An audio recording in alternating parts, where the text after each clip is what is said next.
Brought to you by Hopkinsville Community College. The Hopkinsville Tigers. The Caldwell County Tigers.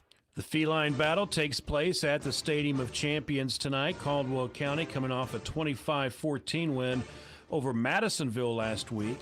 A big fourth quarter spurred the Tigers to the win. Gus Fox, a pick six that proved to be the key play of the game. Logan Smiley had 112 rushing yards. Jack Stevens threw for 90, also ran for 2 from his touchdown position. And even the Caldwell County record at 1-1 on the season.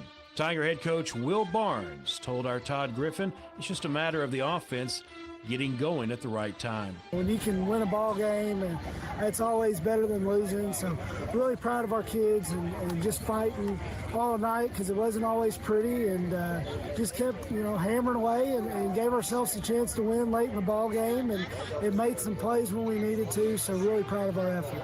Down 14-3 going to the fourth quarter. What kind of turned it around for you guys? That drive after they had the big touchdown, long touchdown, responding there and coming back and getting in the end zone was huge. And kind of, we needed a little bit of a momentum boost there offensively to kind of get us going. And, that led to another touchdown. And, to me, that was kind of the pivotal moment of the game. They have a big play. How are we going to respond? Responded with a good drive, and we're able to get some points and then, take the lead with the interception. And seal it with Jack's touchdown. Did you feel like you were doing some good things earlier in the game, but you guys were just kind of shooting yourself in the foot, for lack of a better term? I felt like we were able to move the ball some, but it was like when we got to the 40-yard line, we kind of freaked out and mishandled a snap or had a penalty and ended up in 1st and 20 when you get down there, and those are hard things to overcome. So we definitely got to clean that up. And I told those guys at halftime, if we'll clean that up a little bit, and we'll be able to move the ball and score. Just the second game of the season, but how important was it for you guys to post a win? Yeah, really important. Obviously you don't want to start 0-2, and really good win to get to 1-1, and we'll enjoy this tonight and tomorrow, and start on Hoptown over the weekend. Yeah, what's the feeling kind of going into practice this week now that you got to win? Yeah, you would think we got to have a little bit more confidence in how we're playing, and it's always better to watch film and more fun to watch film on Mondays, but we got to get in there on Monday and correct some mistakes, because Hoptown's going to be a really good football team, and we'll have to play really well. Video at yoursportsedge.com, powered by Dr. Pepper. The Tigers take on a Hopkinsville team that's had trouble scoring, just 6 points in losses to Ballard and Mayfield. They're only averaging 73 yards rushing on the ground, but Craig Clayton expected to make a move at quarterback this week. Zach Moss expected to get the starting nod. You look at the Hopkinsville offensive game plan, over half of their yards from the line of scrimmage have come from one player. That's Deshaun Mercer, who has 240 of Hopkinsville's 472 yards from the line of scrimmage. It's a 33rd meeting between Hopkinsville and Caldwell County in a series that dates back to 1954. Hoptown has won 8 of the last 9 meetings. They lead the series 20-11 with a tie thrown in. Caldwell County got their last win back in 2017. Coverage of Caldwell County and Hopkinsville comes your way following your Sports Edge Football Friday on WPKY 103.3 FM, 1580 AM, and online at WPKYonline.com. The Todd Central Rebels. The Russellville Panthers. Third time proved to be a charm for Todd County Central in finding an opponent for tonight. After a season-opening 56-28 win over Trigg County, they already knew that their Week 2 game with Fort Campbell would be a COVID casualty, so they didn't schedule anybody for that one. They were supposed to play Webster County this week. However, Webster County entered into COVID protocol. That left Todd County scrambling to find an opponent just 5 days out. They thought they had Meade County wrapped up and had planned to make the trip to Brandenburg, but that fell through on the same day the game was planned. So Russellville able to do some schedule changing and maneuvering And so the two longtime rivals will meet up tonight at Ray Stadium. Todd County 2-0. Of course, one of those wins a COVID forfeit. They opened the season with a 28-point win over Trigg County. Gavin Nolan, in his first start at Rebel quarterback, threw for 199 yards and 3 touchdowns. Omarion Riddick ran for 157 yards and 3 scores. And that's good news for a Rebel team as they take on Russellville, a team that gave up 441 rushing yards to Glasgow last week in a 49-35 loss to the Scotties. Russellville 1-1. They opened the season with a 45-0 win over Butler County. Javari Gamble, the leading ground gainer for the Panthers, 193 yards and 2 touchdowns. Lennon Reese has thrown for 256 yards and 5 scores. It's been a long time since Todd County Central has beaten Russellville. The Panthers beat Todd County 33-0 last year. Tonight's game scheduled for a 7 o'clock kickoff at historic Ray Stadium. The Madisonville Maroons. The Crittenden County Rockets. For only the third time, these teams meet on the gridiron. The last time they met, 9 years ago. Madisonville's won the only 2 meetings, 27-7 back in 2012 and 49-0 in 2011. Crittenden County comes in after a 53-6 win over Webster County last week. Their opening week game was a COVID casualty. Luke Kreiner threw for 245 yards and 3 touchdowns for the Rockets in their win last week, as Crittenden County rolled up 495 yards of offense. They'll face a Madisonville team that's 0-2. They opened with a 28-0 loss to Union County, followed that up with a 25-14 loss to Caldwell County last week. Lawan McAdoo, 95 rushing yards for the Maroons. Travis Hobbs only caught 2 passes. Both went for touchdowns, one for 80 yards, one for 30 yards. The key for Madisonville tonight, hold on to the football. They had 4 turnovers in the loss to Crittenden County last week. You're listening to Your Sports Edge Football Friday, brought to you by Hopkinsville Community College. Dealing with the real world wasn't easy, even before the whole global pandemic thing. Trying to pay the bills, worrying about family, or just trying to figure out what you want to be. The good news? Hopkinsville Community College is open and ready. With on-campus and online programs that can lead to essential careers in IT, healthcare, and more, all at less than half the cost of a 4-year university. So never put your dreams on hold, and never underestimate you. Chick-fil-A of Hopkinsville wants to salute the outstanding achievements of our area student-athletes. Each week, a student-athlete will be chosen based on academics, athletics, and achievements. Watch for the Chick-fil-A AAA Young Person of the Week at yoursportsedge.com. Academics, athletics, and achievements. The Chick-fil-A AAA Young Person of the Week at yoursportsedge.com.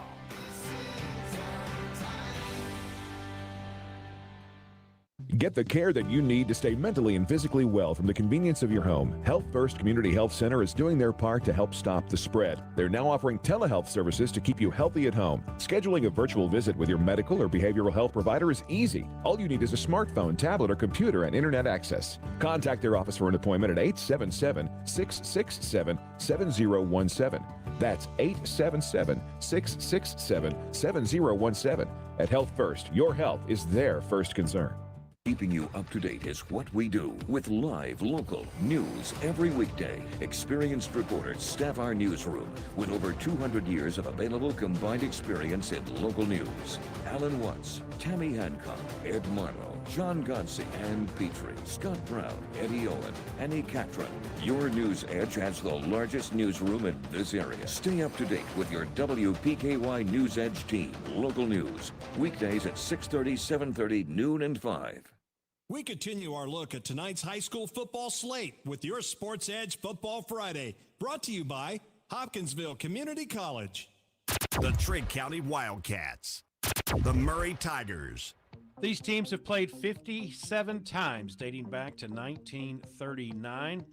Used to be on the schedule every year. However, in the last 15 years or so, they've had sporadic meetings. Trigg County got a win over Warren Central last week, 36-6. That gave Chris Ezel his first win as Wildcat head coach. Kendrick Adams, 127 yards rushing, caught a touchdown and ran for a score. Kelsey Parham, a career-high 96 yards and 2 touchdowns. Trigg County's defense holding Warren Central to minus 31 yards rushing in the contest. We spoke with Wildcat head coach Chris Ezel after the win to get his thoughts on victory number 1 as Wildcat head coach and about the defensive effort the Wildcats gave in getting the win. Very important, I thought, to set the tone early. You got out to the lead, and then you extended that lead on Warren Central's home field. What were you guys doing well?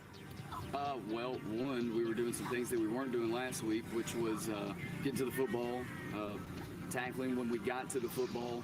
We missed a lot of tackles last week, and we kind of we really emphasized that this week, even though we emphasize it every week. But we just we straight up told them on Monday, if we tackle, we'll win the football game. What does it say about this team to kind of have to plug some different people in some different spots and get the result you got? I'll be honest, I mean, we've had stuff in these first 2 weeks that you could fill a whole season's worth as far as, you know, whether it be sickness, injury, and we're just 2 weeks in, but we still came in here tonight, all the odds against us, and found a way to get a win. Lynch, Vaughn, Linton, Hendricks, and Renfro, man, got the job done up front. Big night running the football. Yeah, absolutely. No, we figured that, you know, we try to stick with 5 guys for the entirety of the week because we really hadn't, even when we had all of our guys who we expected to start, we didn't have more than 3 days straight with 5 guys together, whether it be Cole going to GSP or injuries in the summer, stuff like that. So really, we got a little more consistency as far as who we had up front, but we still got tons of work to do. What to say about this team to bounce back the way they did after last week's result? We're starting to turn the corner as far as mentally. We still got a long ways to go, don't get me wrong. We still got things we want to work on, which is good, but we're starting to turn the corner, and I'm really proud of the guys. I'm really proud of our coaching staff. They really stuck with it this week. Last week, although we battled in the first half, we sort of took one on the chin in the second half.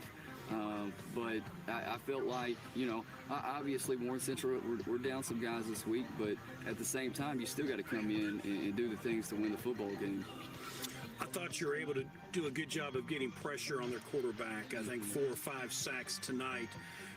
What did you see last week that you may have done, or was it just a matter of doing things better this week? I think it's more of that, you know, just being more aggressive, you know, being in attack mode at each play and playing your assignment, doing your job. We can't afford to take plays off. If you got an eraser on the back end that's just a phenomenal athlete, sometimes you can get away with that. We don't have that. We recognize that, not just as coaches, but the players as well. And so we really honed in the fact that we've got to do our job on a play-in, play-out basis.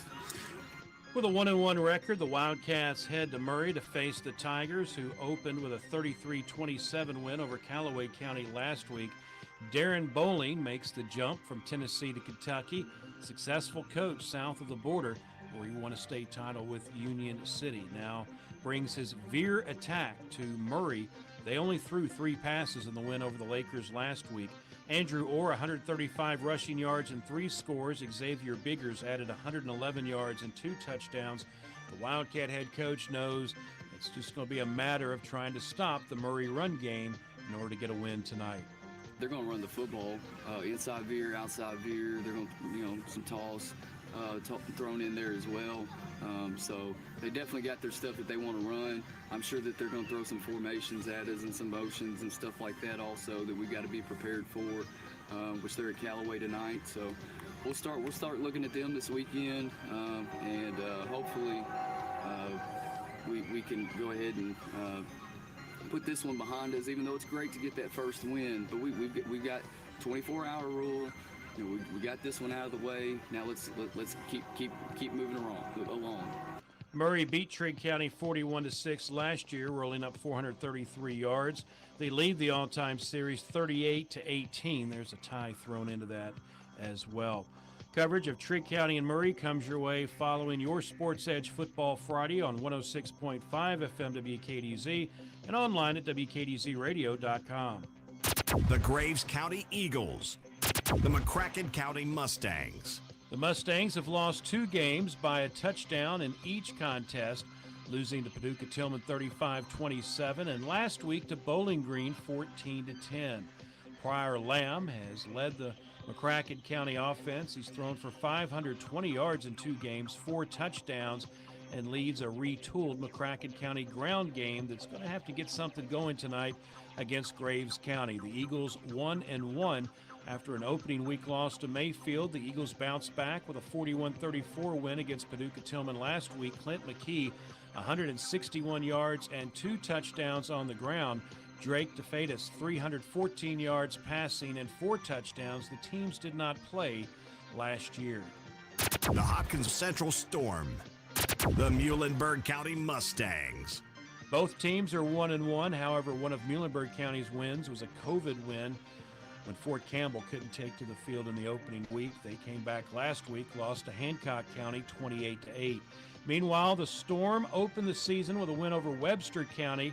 Adrian Stringer, the quarterback for the Storm, was solid, 190 passing yards, 93 rushing yards, and 3 total touchdowns. Last week, though, Hopkins Central took it on the chin to Union County 34-15. Another solid night for Stringer, 179 yards and a touchdown. Hopkins Central needs another strong ground game like they got in the first week if they want to get a road win tonight in Greenville. The Owensboro Catholic Aces.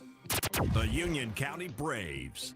The Braves are looking for their first win over Owensboro Catholic since 1989. They bring a 2-0 record into the contest after wins over Madisonville and a win over Hopkins County Central 34-15 last week. Corinthian Seals Portee ran for 77 yards and 3 touchdowns in the win. Quarterback Cannon Sheffer threw for 107 yards and a touchdown, also had 13 tackles on defense. In the first 2 wins of the season, Union County's first-string defense has only given up 1 touchdown. Union makes the trip to Owensboro to play the Aces.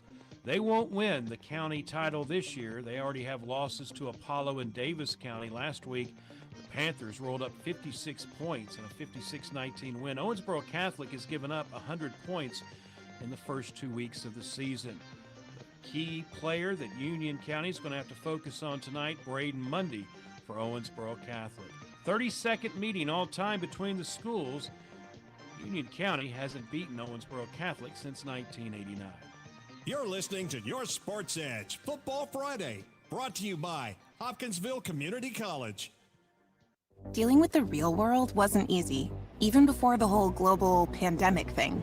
Trying to pay the bills, worrying about family, or just trying to figure out what you want to be. The good news? Hopkinsville Community College is open and ready. With on-campus and online programs that can lead to essential careers in IT, healthcare, and more, all at less than half the cost of a 4-year university. So never put your dreams on hold and never underestimate you. Are you ready for a new adventure? Christian Care Communities. It's much more than a safe group of buildings for adults age 62 and older. It's about fellowship with others. At Christian Care Communities, our people are our most precious resource. The people are so nice, and I've never had any trouble with my good old officials here either. When you come here, oh my goodness, you're just pampered. You don't have to get out and do any garden work. We've made a lot of new friends and get to talk to them and see what's going on with them. So we really enjoy it. I have no regrets whatsoever. When you walk into your front door, your back door, when you move in, you've picked out everything that goes on the inside. Everything is new. We are about exceeding expectations. Contact Jessica for a tour and to find out more about our move-in specials. Find us on Facebook at Christian Care Communities Hopkinsville and at christiancarecommunities.org. Hey, it's Tess. Join me weekday mornings from 6 to 9. We like playing games, but we love making winners. Look at you go, girl! You did great, girl. You did wonderful. You got it! That's exciting. Everything you need to know and a whole lot of fun. Start your day with us. Right. Weekday mornings, 6 to 9. What station made you winner this morning? WPKY. WPKY in Princeton. WPKY. Go with the good old America, WPKY.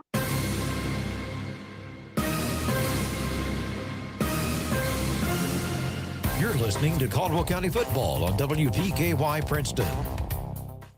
We continue to break down tonight's high school football schedule. It's your Sports Edge Football Friday, brought to you by Hopkinsville Community College. The Paducah Tillman Blue Tornado.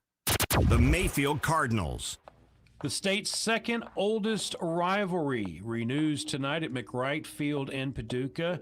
It's the 108th meeting between Mayfield and Paducah Tillman. Only Male and Manual have played more games in the state's history. Mayfield off to a 2-0 start. They beat Graves County 35-21 in the opening week and thumped Hoptown last week at the Stadium of Champions 21-3. They'll face a Paducah Tillman team that beat their county rival, McCracken County, in the first week 35-27, but lost last week to Graves County by a touchdown. In the first 2 weeks of the season, Paducah Tillman has given up nearly 600 passing yards. Their offense led by Malachi Ryder, 352 rushing yards and 5 touchdowns. Mayfield has won 17 straight games in this series. It dates back to 2005 as far as their win streak goes. Overall, Mayfield holds a 50-47 advantage over Paducah Tillman. There have been 10 ties thrown in. The Callaway County Lakers. The Fulton County Pilots. Both these squads looking to pick up win number 1 for the 2021 season. Canyon Franklin expected to have another big game tonight for the Lakers. Last week in their 33-27 loss to Murray, Franklin threw for 161 yards and 2 touchdowns and ran for 117 more and also reached the end zone twice. One of the more under-noticed receivers in Western Kentucky is Laker receiver Drew Hudgen. For the season, 13 catches for 172 yards and 2 touchdowns. The Lakers tonight will play Fulton County. They opened the season with a 40-0 loss to Gleason, Tennessee. Last week, lost to Marshall County 46-6. As Fulton County looks to snap a 4-game losing streak that dates back to last year. The Christian County Colonels. The Henderson County Colonels.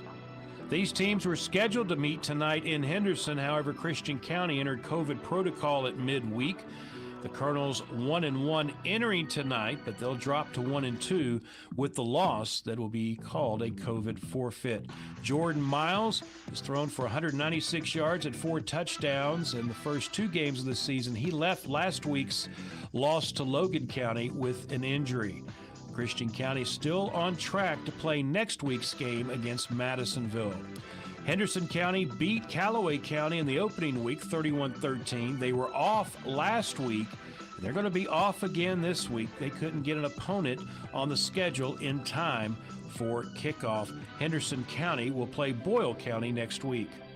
The Webster County Trojans. The Trojans are another team that's befit with COVID-19 quarantine problems. Luckily for them, Todd County was able to find an opponent to play tonight, so Webster County still just 0-2 on the year after opening week losses to Hopkins Central and then a loss last week to Crittenden County. Webster will look for its first win on the road next week. They make the long trip to Louisville as they take on Moore High School. You're locked in to your Sports Edge Football Friday, brought to you by Hopkinsville Community College. Dealing with the real world wasn't easy, even before the whole global pandemic thing. Trying to pay the bills, worrying about family, or just trying to figure out what you want to be. The good news? Hopkinsville Community College is open and ready. With on-campus and online programs that can lead to essential careers in IT, healthcare, and more. All at less than half the cost of a 4-year university. So never put your dreams on hold and never underestimate you. Some of the best times are on the lake. Eating your favorite foods, sipping on a drink, and listening to live music. The Summer Concert Series at Eddy Creek Marina is underway, and we're ready for you. Enjoy live bands every Saturday night, weekly specials at Echo Charlie's Restaurant, pontoon rentals, cabins, and more. All the fun's at Eddy Creek Marina. Find the Summer Concert Series lineup at eddycreek.com. See you at the lake. Tomorrow, Coach Stoops and the Cats kick off the season against a foe from the Sun Belt. Louisiana Monroe Warhawks and your Kentucky Wildcats. Touchdown! Tomorrow morning, the Wildcats and the Warhawks battle on the gridiron. Airtime at 9 on WKDZRadio.com. 106.5 WKDZ. Keeping you up to date is what we do with live local news every weekday. Experienced reporters staff our newsroom with over 200 years of available combined experience in local news. Alan Watts, Tammy Hancock, Ed Marlowe, John Godsey, Ann Petrie, Scott Brown, Eddie Owen, Annie Catron.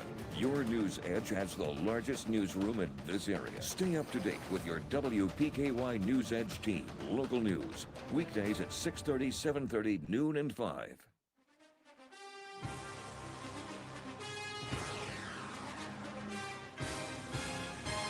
Caldwell County and Hopkinsville first met back in 1954. They'll meet for the 33rd time tonight.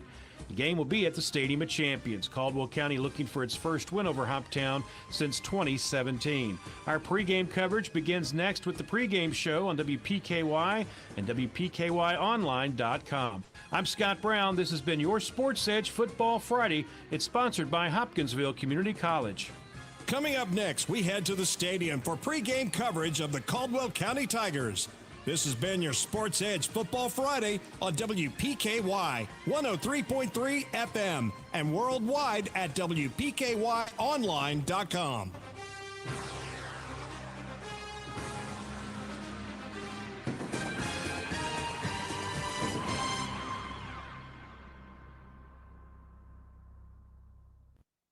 Dealing with the real world wasn't easy, even before the whole global pandemic thing. Trying to pay the bills, worrying about family, or just trying to figure out what you want to be. The good news? Hopkinsville Community College is open and ready. With on-campus and online programs that can lead to essential careers in IT, healthcare, and more, all at less than half the cost of a four-year university. So never put your dreams on hold, and never underestimate you. This is Alan Watts with Your Ag Edge, inviting you to join me Monday through Friday at 5:30 a.m. for the WPKY Morning Ag Report. We check in daily with Caldwell County Agriculture Extension Agent Shane Bogle, get the latest from fellow farm broadcaster Max Armstrong, take a look at the latest livestock market reports, hear the latest edition of Traveling the Bluegrass, and check the opening grain market with Hopkins Elevators Ben Westerfield. That's the Morning Ag Report from Your Ag Edge Network on 103.3 FM and 1580 AM WPKY.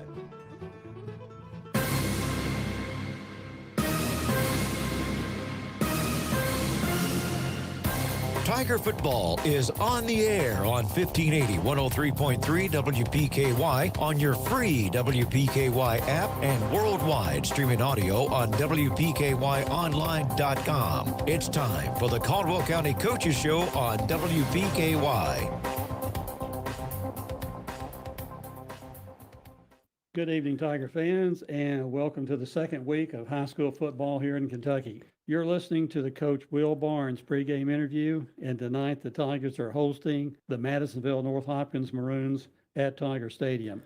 This is Bob Hayes, and I will talk to Coach Barnes about our opening week loss and tonight's opponent when we return after these commercial messages from our sponsors. Are you ready for a new adventure? Christian Care Communities. It's much more than a safe group of buildings for adults age 62 and older. It's about fellowship with others. At Christian Care Communities, our people are our most precious resource. The memory care was everything that I had hoped it would be.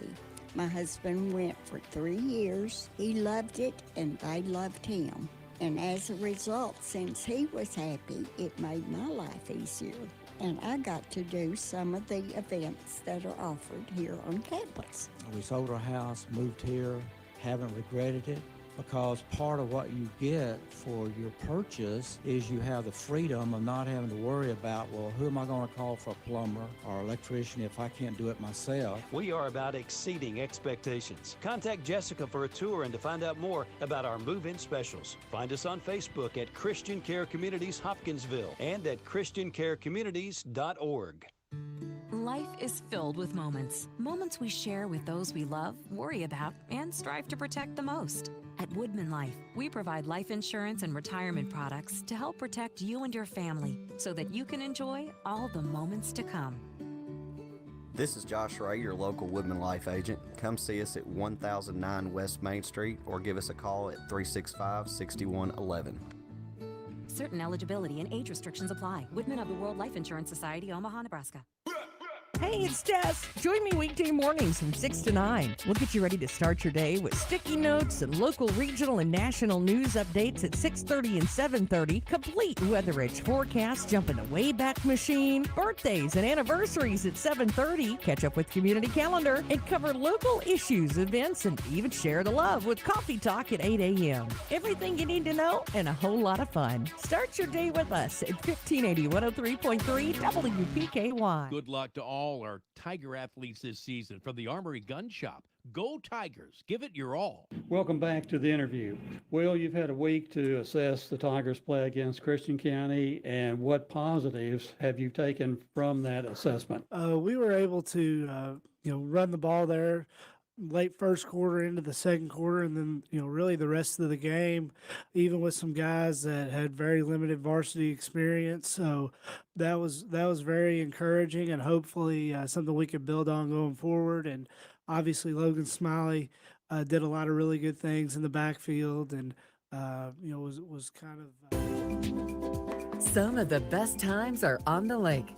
Eating your favorite foods, sipping on a drink, and listening to live music. The Summer Concert Series at Eddy Creek Marina is underway, and we're ready for you. Enjoy live bands every Saturday night, weekly specials at Echo Charlie's Restaurant, pontoon rentals, cabins, and more. All the fun's at Eddy Creek Marina. Find the Summer Concert Series lineup at eddycreek.com. See you at the lake. Sometimes it's a constant round of co-pays. Talking with your pharmacy to find out you need to talk to your doctor before you talk with your pharmacy again to allow your prescription to be filled. Get off the merry-go-round. Sign up for Princeton Drug's new Care Plus program. If you're juggling 5 or more medications, sign up for the Care Plus program, and you'll be assigned a care advocate. Your care advocate will find the lowest prices on your meds and work with your doctors and arrange for delivery if needed. Sign up at PrincetonDrugStore.com or stop by Princeton Drugs on West Main Street. Get the care that you need to stay mentally and physically well from the convenience of your home. Health First Community Health Center is doing their part to help stop the spread. They're now offering telehealth services to keep you healthy at home. Scheduling a virtual visit with your medical or behavioral health provider is easy. All you need is a smartphone, tablet, or computer and internet access. Contact their office for an appointment at 877-667-7017.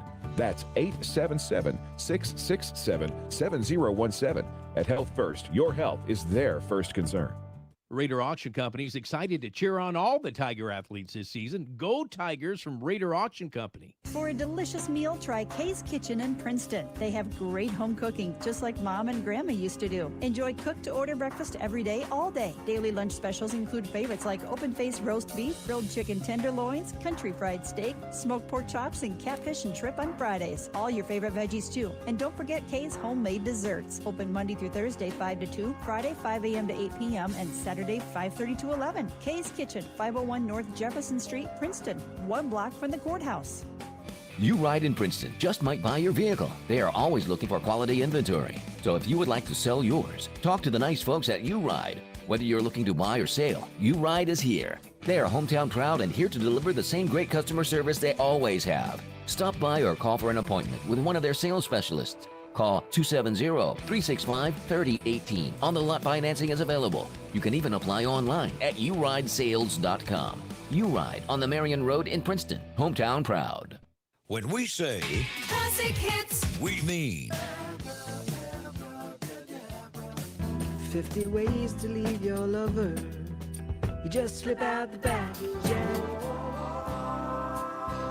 Sweet darling, you get the best of my love. You get the best of my love. Listen to WPKY worldwide at WPKYonline.com. WPKY. Keeping you up to date is what we do with live local news every weekday. Experienced reporters staff our newsroom with over 200 years of available combined experience in local news.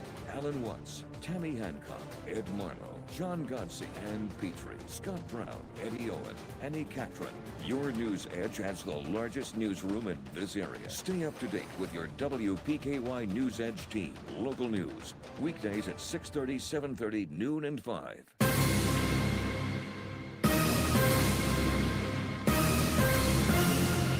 Time to head live to the stadium for a preview of tonight's action with the WPKY Sports Crew. The Caldwell County Tiger pregame show is on the air.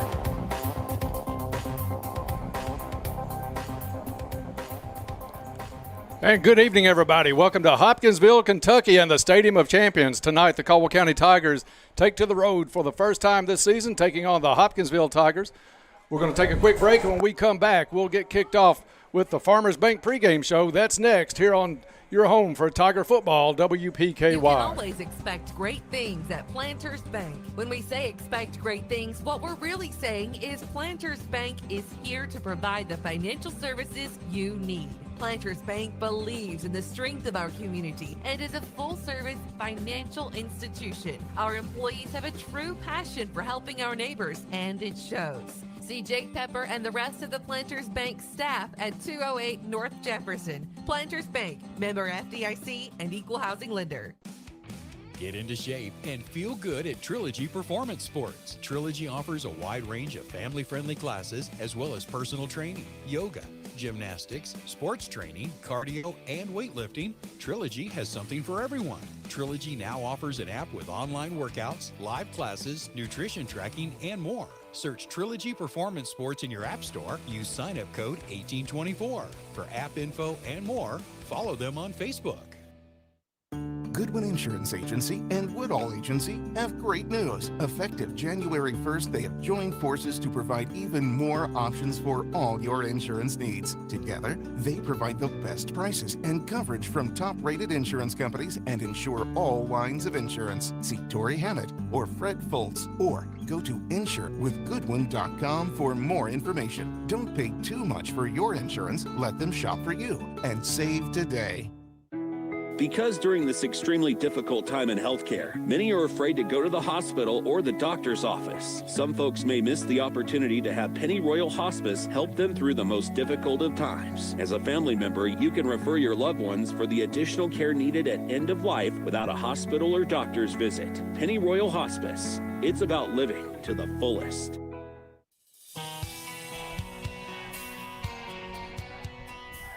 Back to the Stadium of Champions as Caldwell County gets set to take on Hopkinsville tonight. Caldwell County comes in at 1-1 on the season after a big win over Madisonville last week. Hopkinsville at 0-2 on the season, but they played some pretty tough teams in Louisville, Ballard, and Mayfield. So it should be a good game here tonight. Time to get underway on the Farmers Bank pregame show. Farmers Bank and Trust Company, your home of the Tiger debit card. That's the card that gives back to future athletes of Caldwell County. Their team wants to wish the Tigers good luck this season and to let you know that they are there to support you. You can bank on it. Probably my favorite line of all the sponsors we have, Bob. I love that. Farmers Bank pregame show. That and the Go Green deal. And, the Go Green is one of our favorites as well.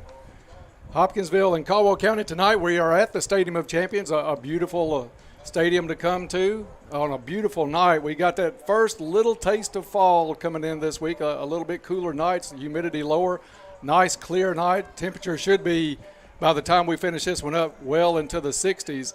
So a great night for football here on this Labor Day weekend. And Bob, this one should be a good one. I'm looking forward to a great game tonight, Dennis. Hopkinsville obviously 0-2, only scoring 3 points in each game, but against much stiffer competition than maybe what the Tigers have played. I think that's pretty obvious. So what we're banking on tonight is that we can continue what we did in the fourth quarter against Madisonville North last week and have 1, 2, 3 sustained drives that ends up putting 6 on the board. And, of course, Blake Vive-Red is an automatic 7-point in that scenario. And but Hopkinsville, they're going to want to taste some blood tonight, and as far as they're going. They should be on the video. Where are they? Right on. All right, we're here, and I think that might be Todd and Gary down on the field as they are getting set up. We'll hear from them in just a minute, Bob. But you are right. This team here has played some stiff competition, but Caldwell County came in after a fourth quarter that could have gone either way. They dropped behind. We had a chance to tie the game at 6-6. Field goal was off just wide to the left a little bit.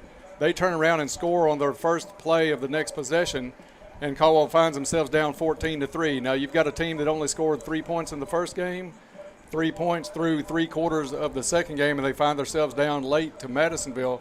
But they did not pack it in at that point. They kind of arched their backs a little bit, got out there and got after it. And I told somebody this week we finally got the lid off the pickle jar, and when we did, we really liked pickles. 3 touchdowns in that fourth quarter, 25-14 win last week. It was a great win for the Tigers, and as you say, when we give up that 80-yard bomb and realize that we could have been in a 6-6 tie with them, but now see ourselves down 14-3, it can become demoralizing. But to the kids, to the coaching staff, they did not lay down, which I think is a mark of a true champion, and I think that's what Caldwell County football is made of, is that type of personality that we have in our sports program here at Caldwell County. And what the kids did then was to take it down and punch it into the end zone. And Jack Stevens, tough guy that he is, brings a lot of leadership at that quarterback position.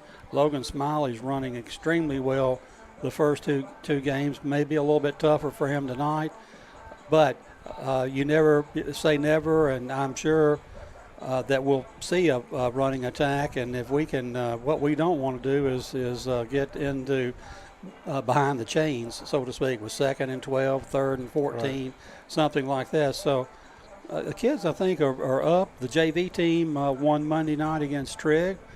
So these younger kids got a little taste of victory, and I think it's going to be to our benefit as we play over here tonight in Hopkinsville. Just under 37 minutes before we kick this one off between the Tigers and the Tigers tonight here at Hopkinsville. We're going to take a quick break, and when we come back, we'll start looking at a few Caldwell County Tigers individually, see what to expect tonight. All that coming up next right here on the Farmers Bank pregame show. And we will be right back after this here on WPKY. Fortner Gas is a full-service propane company offering services in western Kentucky. You'll find offices located in Princeton and Cadiz. They're your local and family-owned propane supplier. Browse their website and discover the many services and products available to you at Fortner Gas. You can shop in person or online, and they can answer any and all questions in person or on the phone. If they are already your propane supplier, they say thank you. If not, they'd love to be. Contact Fortner Gas Company, a family tradition of service since 1951. Your local McDonald's wants you to know that they are ready to serve you for breakfast, lunch, and dinner. Dine-in or the drive-thru is always open, and they offer curbside pickup service. To avoid the wait in the drive-thru, you can download the McDonald's app and try curbside pickup. Stop in soon and enjoy breakfast, lunch, or dinner at your local McDonald's. Proud to be a part of this community. McDonald's of Princeton, proud supporters of the Caldwell County Tigers. We believe you spend wisely. We also believe wise spending should be rewarded with convenient access and generous benefits. A First Southern National Bank first-class checking account comes with both. In addition to our convenient online banking and mobile app, our accounts come with features like roadside assistance, identity theft restoration, cell phone protection, and more. Visit us at fsnb.net to open our account today. Member FDIC, Equal Housing Lender. Hey, it's Jess. Join me weekday mornings from 6 to 9. We'll get you ready to start your day with sticky notes and local, regional, and national news updates at 6:30 and 7:30. Complete weather-edge forecast, jump in a Wayback Machine, birthdays and anniversaries at 7:30. Catch up with Community Calendar and cover local issues, events, and even share the love with Coffee Talk at 8 a.m. Everything you need to know and a whole lot of fun. Start your day with us at 1580 103.3 WPKY. Download now or sportsedge.com. Social media posts a gold skin. Download or update today. More stories, video. Nobody does it like we do. Or sportsedge.com. Pro Collision says go Tigers. Give it your all this season. Leave it all on the field from Pro Collision. Back here on the Farmers Bank pregame show as we get set for Caldwell County and Hopkinsville. Dennis Stevens, Bob Hayes, John Miller up in the booth tonight here at the Stadium of Champions. Todd Griffin, Gary Goodacre down on the field, and we're going to go check in the first time with those guys here in just a little bit. Bob, this is a team that we talked about the last couple of weeks. It's not your usual Caldwell County Tiger football team offensively. You're going to see a totally different look by these guys. They're going to huddle. They're going to run the ball. They're going to take more time off the clock, actually gaining more yards on the ground right now than passing under 100 yards a game. So not what we're used to, but still some pretty good results through 2 games. Absolutely, Dennis. And the thing that allows us to do is that in seasons past, we've been able to generate a lot of offense through our passing game, and we went to a hurry-up offense. With this team this year, two factors come into maybe why we're huddling up, and that's to give the players a breather who may be going both ways, and that's also to take time off the clock. And if we can do a steady 3, 4, 5 yards a carry, if we can do that, if we can penetrate Hopkinsville's defensive front line, it shortens the game for us, and especially if we can put 1 or 2 touchdowns in the end zone. The workhorse so far through 2 games for Caldwell County has to be Logan Smiley at this point. The kid's averaging 99.5 yards a game through 2 games. He runs hard. He's not that breakaway back that's going to rip off a 40, 50-yard run, although he may at some point this season. He's more of a 3, 4, 5-yard pickup on each carry. And fights the Russians.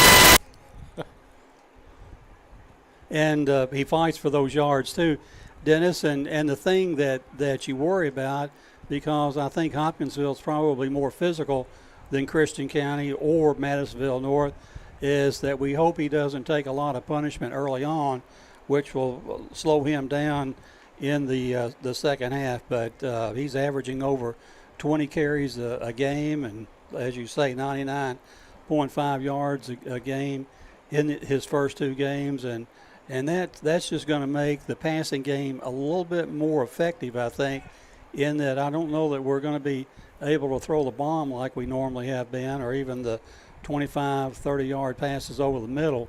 But we can get these kids out on the wing and get 4 or 5 yards a catch if we can get the ball to them. I think Jack Stevens is starting to find his footing really well, especially late in that game against Madisonville last week. He got into the end zone to kind of break the ice for that first touchdown, but he's looking better in the pocket. He got Max Kramer back last week. We're waiting to see tonight if Luke Parker will be back in the lineup. We're expecting him. That's going to add another receiver. I think those receivers are blocking better for each other on the receiver screen. So looking for maybe a little bit more out of the passing game tonight out of Jack and all the receivers. I think we can look for more tonight because we've got 2 games under our belt. Coaches will say the biggest improvement you see in your team is from week 1 to week 2. I thought we played pretty well last week, especially in the fourth quarter. And with Jack having 2 touchdowns in the fourth quarter last week on a tremendous fake to Logan Smiley from the 29-yard line, Madisonville North sold out completely on that fake, and that was an option. Jack could have held the ball or handed it off to Logan. He read that play beautifully as Madisonville just completely crushed and caved in to the run by Logan, and all Jack had to do was keep it for a count, 1, and then set sail for the end zone 29 yards away, and did it beautifully. I think a key tonight for this offense is keeping Hopkinsville out of that backfield early. We're going to have to block well up front, maybe open the holes for Logan. He's hitting the holes well. He's seeing the field as good as anybody has in recent years. But you don't want the pressure in the backfield on Jack and on Logan trying to fight from giving up negative yardage on a play. So I think that's going to be a key. We saw the size of some of those Hopkinsville players. They're a relatively young team, but they had some pretty good size that we saw in the pregame. They're a big team. Also, their skill position, they're weak. They're not weak. They're lightweight, but speedy, quick, and I'm sure they run good routes. And one thing we know that Hopkinsville is starting a new quarterback tonight that really has never played quarterback.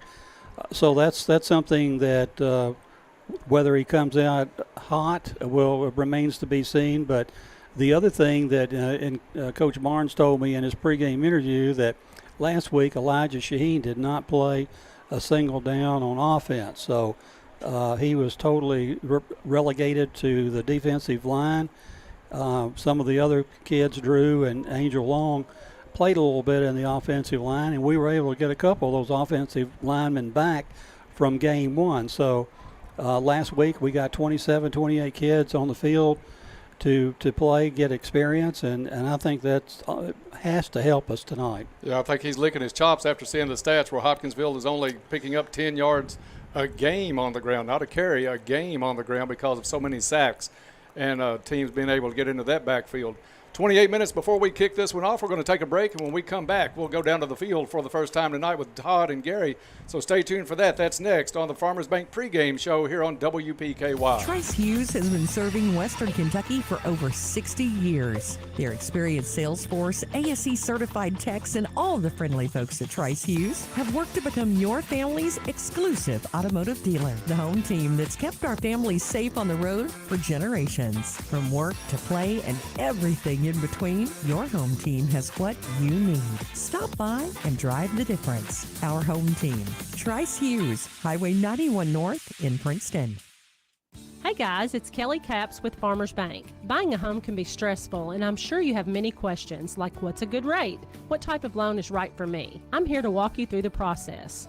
Whether you're buying your first home, downsizing, or looking to upgrade, Farmers Bank has the options for you. We offer rural housing, VA loans, and so much more. If you have any questions, don't hesitate to give me a call, or you can apply online at yournxtbank.com. Farmers Bank and Trust Company. Member FDIC, Equal Housing Lender. This harvest season, Pennyrail Electric reminds us all to make electrical safety a priority and plan ahead. Here are some tips to keep in mind. Training your team is vitally important. When working near power lines, always use a spotter. If your machinery does come into contact with an electrical line, unless there's a fire, stay in the cab. And always call 911 immediately to report the accident. Pennyrail Electric, empowering our members and the communities we serve since 1937. Enjoy your favorite Mexican food at La Potosina Mexican Restaurant. They're open 7 days a week from 11 a.m. until 9 p.m., offering up all your favorite authentic Mexican dishes for lunch and dinner. Now you pair your favorite meal with your favorite margarita. Enjoy dining in or call in for carryout. Call 270-365-3848 to place your order. They appreciate your business and are ready to serve you in a safe atmosphere. That's La Potosina Mexican Restaurant, Princeton and Marion. Community Medical Clinic is excited to cheer on the Tigers all season long. Go Tigers from Community Medical Clinic. Back to the Stadium of Champions as we roll on the Farmers Bank pregame show, just about 26 minutes before we kick this one off on a beautiful night here in Hopkinsville. Temperature in the 70s at game time, down to the 60s by the time this is over. So looking forward to a good game between Caldwell County and Hopkinsville. Bob, a new sponsor we have this year is the Go Green Field Report. That's Princeton Nursery and Lawn Supply. This fall, they say, is the best time to seed and landscape, so don't forget those mums and pumpkins. That's at the Princeton Nursery and Lawn Supply. So glad to have those guys on. We're going to take our first Go Green Field Report now with Todd and Gary down on the sideline.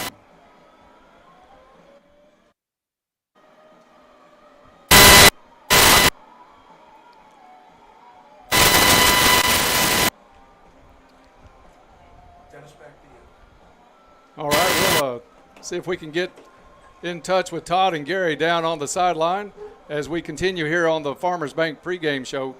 Bob, we talked about the Hopkinsville offense just a little bit. These guys ran into something last week that you don't see very much. They had some internal issues on the field between players and coaches last week. They are starting a kid tonight that has thrown one pass, and it's been an incompletion through the first two games. Well, that's something that Hopkinsville has had to battle not only in the game last week, but throughout the week this week. We don't know all the situation that developed there. We just know that we're going to get a new starting quarterback tonight in Zach Moss, who comes in as a sophomore, outstanding baseball player, and so they're going to use him at quarterback tonight, and he's capable of the burden being placed on him.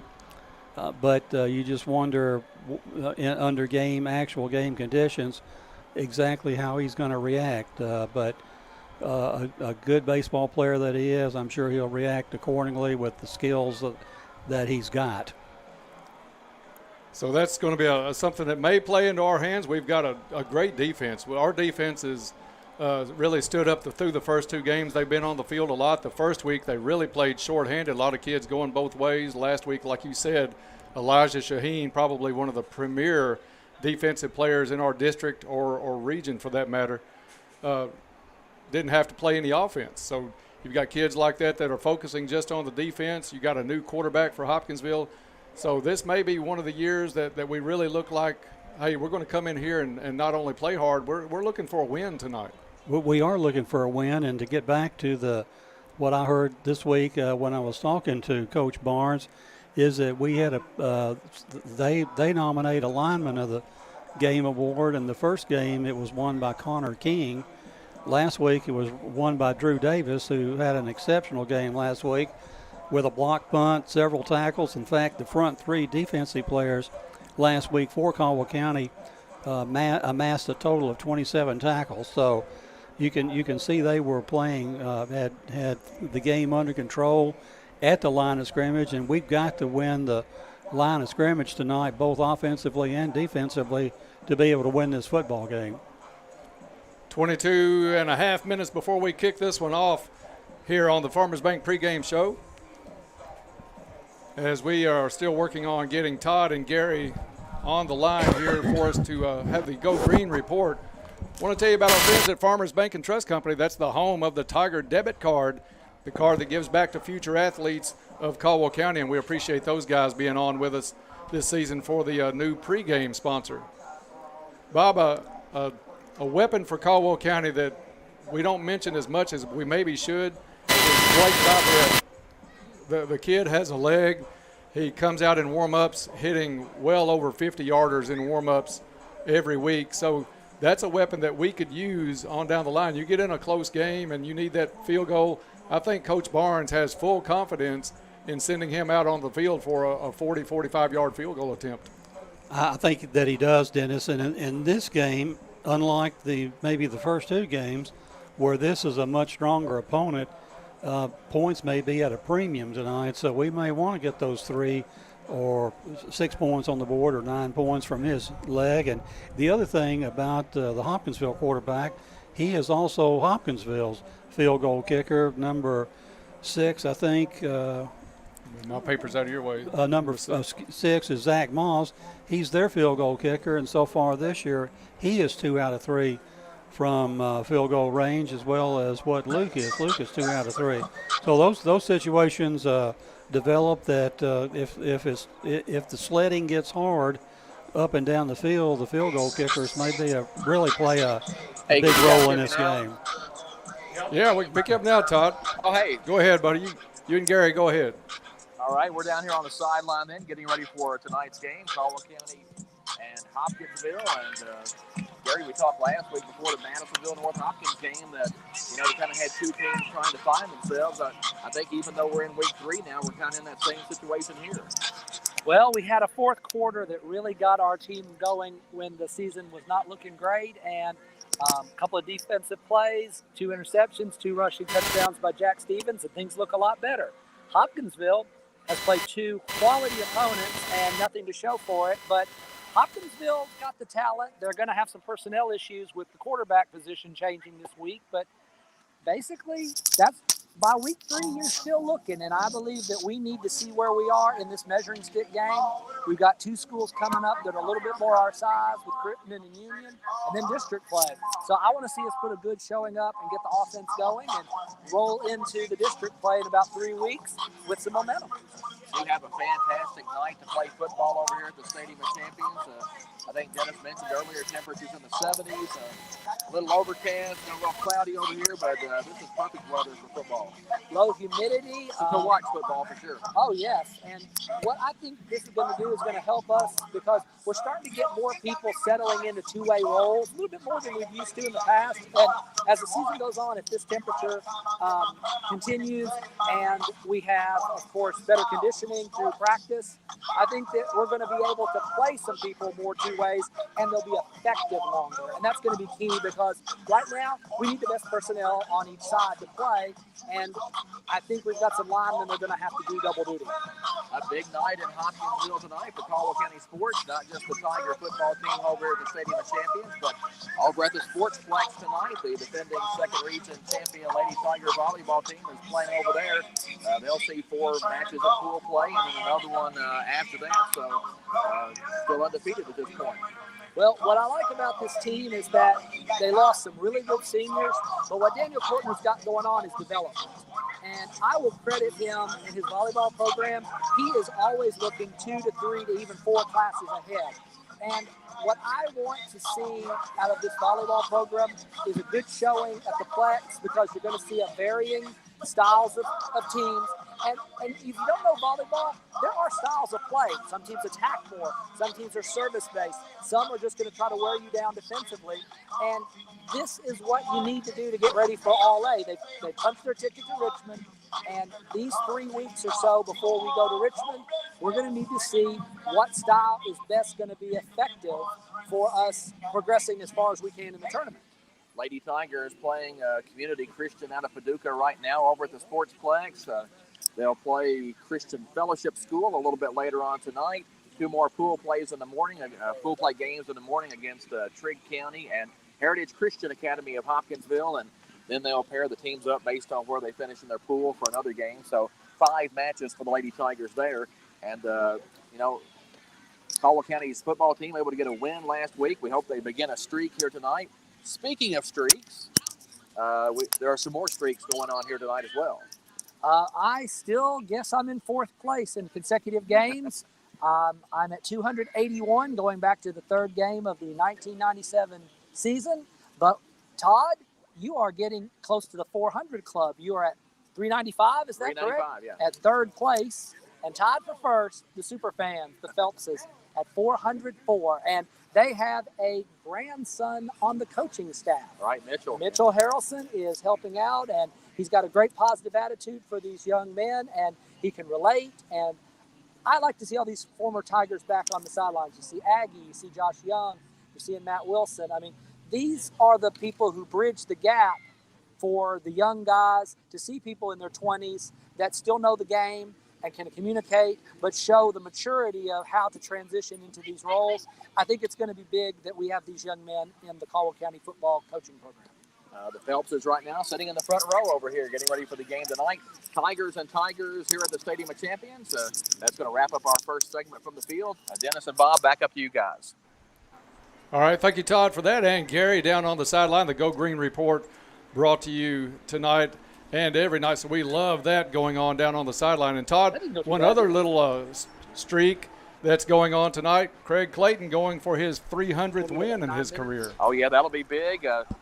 Clayton has had some pretty good teams over here at Hopkinsville.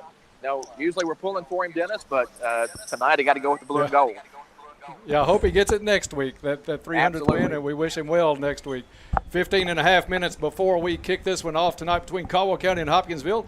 We'll take a break and come back with more on the Farmers Bank pregame show here on your home for Tiger football, WPKY.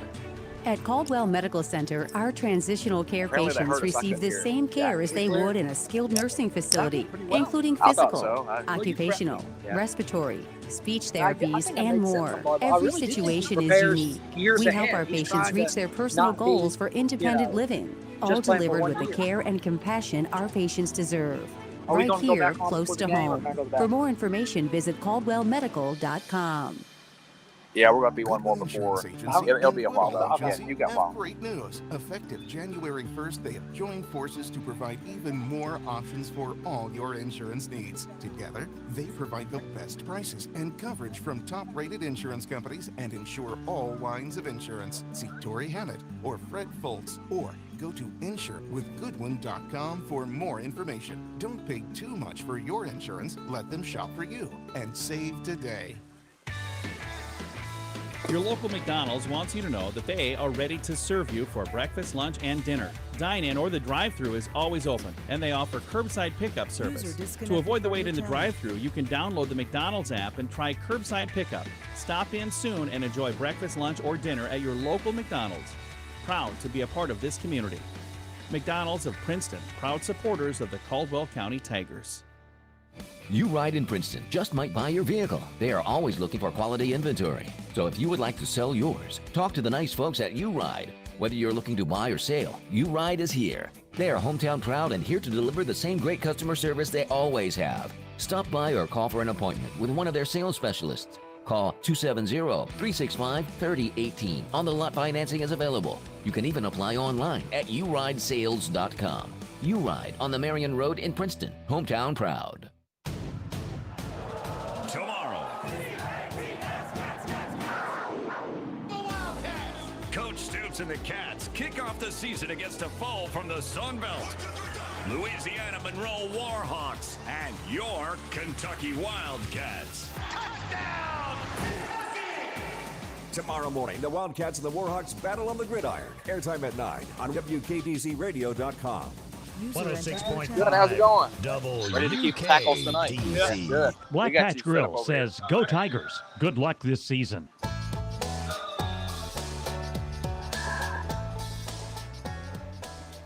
Back to the Stadium of Champions as we roll on here on the Farmers Bank pregame show. Just about 12 and a half minutes before we kick this one off between Caldwell County and Hopkinsville.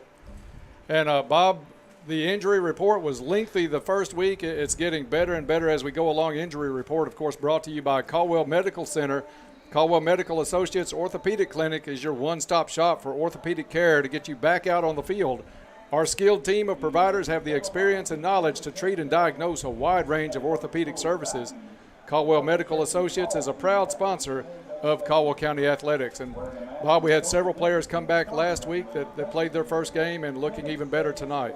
It is looking better, Dennis. The only injury that of note that's out tonight, and this is not, well, I'm not sure what the COVID situation is like for the Tigers, but Landon Davis will not play tonight due to the shoulder injury he suffered against Crittenden County in game number 1. We also know that one player is back who's been on the sidelines for a couple of weeks, and that is Luke Parker. Luke might see some quarterback action tonight. If he's not at the quarterback position, he'll definitely be a wide receiver. And other than that, I'm not sure who did not play last week that will be suiting up this week. But it's a situation game to game, week to week, as far as quarantining and who's tested positive and all of this. But I would think that we're in as good a shape in game 3 as we have been all year from a player personnel standpoint. And that Davis injury that you talked about that he suffered in week 1 actually is a re-injury from the same thing that happened to him in the first scrimmage against Owensboro Catholic at Princeton. He went out early in that game, had the ice on the shoulder. So we hope that's not a reoccurring thing when he does come back, that he's out with the same injury off and on all through the season. We hope that he comes back healthy and can finish the season for us in good shape. We definitely need him in there as a sophomore. He's a big kid, an outstanding linebacker, and in the middle school era played quarterback for the Tigers and did well there, but he's bulked up since then, I'd say 25 to 30 pounds, and gotten stronger by being in the weight room, and so you miss him not being in there. We're going to take about a minute and a half break or so, and when we come back, we'll go back down on the field for another Grow Green field report. That's next here on the Farmers Bank pregame show on WPKY. As a community-owned enterprise, the Princeton Electric Plant Board provides services to the people in the Princeton area. One of the services they provide is to make sure the lights are on over our fields and courts for our Caldwell County Tigers. From everyone at the Princeton Electric Plant Board, good luck to all the Caldwell County Tigers and hopes for a safe season. And a big electric roar to their Tigers, Preston Burrell, Addie Vincent, and Lily Horde. Keeping you up to date is what we do with live local news every weekday. Experienced reporters staff our newsroom with over 200 years of available combined experience in local news. Alan Watts, Tammy Hancock, Ed Marlowe, John Godsey, Ann Petrie, Scott Brown, Eddie Owen, Annie Catron. Your News Edge has the largest newsroom in this area. Stay up to date with your WPKY News Edge team. Local news, weekdays at 6:30, 7:30, noon, and 5. Fredonia Valley Bank says, "Go Tigers! Do your best this season and show that Tiger pride." Good luck from Fredonia Valley Bank.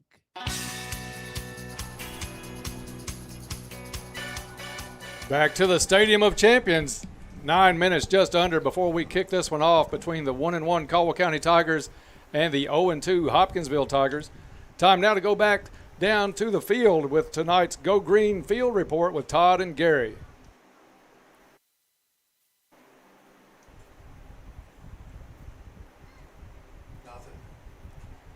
All right, still a little technical issue on that. We're going to keep it right here for just a second. Bob, we'll go ahead. One of the things that COVID has brought on, we don't have coin tosses anymore. We have a wonderful coin toss sponsor, but sometimes we have to wait to see who gets the kickoff, and generally who gets the kickoff means the other team won the toss and defers to the second half, which is the general rule. So I'll let you tell us about the coin toss sponsor tonight. Thank you, Dennis. The coin toss is sponsored by Farless Realty. Are you ready to sell your home? Call Farless Realty today and let a realtor sell it for you. Ready to buy a home? Don't waste precious time. Farless Realty can help, and interest rates are still reasonably low. They will work hard to find you a home that will fit you and your family and your budget. Contact Farless Realty at 270-365-5058 or stop by at 323 South Jefferson Street in Princeton. Check out all their listings on Facebook and at farlessrealty.com. And while I'm on a roll here, Dennis, we're going to bring the quarter sponsor. We're not too far away from the first quarter. And let's hold this till after the national anthem, Bob, if you want. Yes. Then we will sure tell you about the sponsors.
And national anthem played here as we get closer to kickoff time tonight between Caldwell County and Hopkinsville. Just under 6 minutes to go before we get this one in play. Bob, I'll let you pick up where you left off there, friend.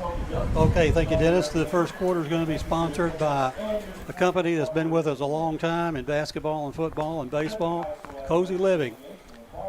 They are located out by the bowling alley, and they're under the ownership and management of Pam and Hab Haverlock for the past 3 years. Beautiful furniture, bedding, accessories, and gifts. They are also your local U-Haul dealer. Cozy Living Interiors and Boutique, everything a home should be. And Dennis, back to where we were talking about the injury report.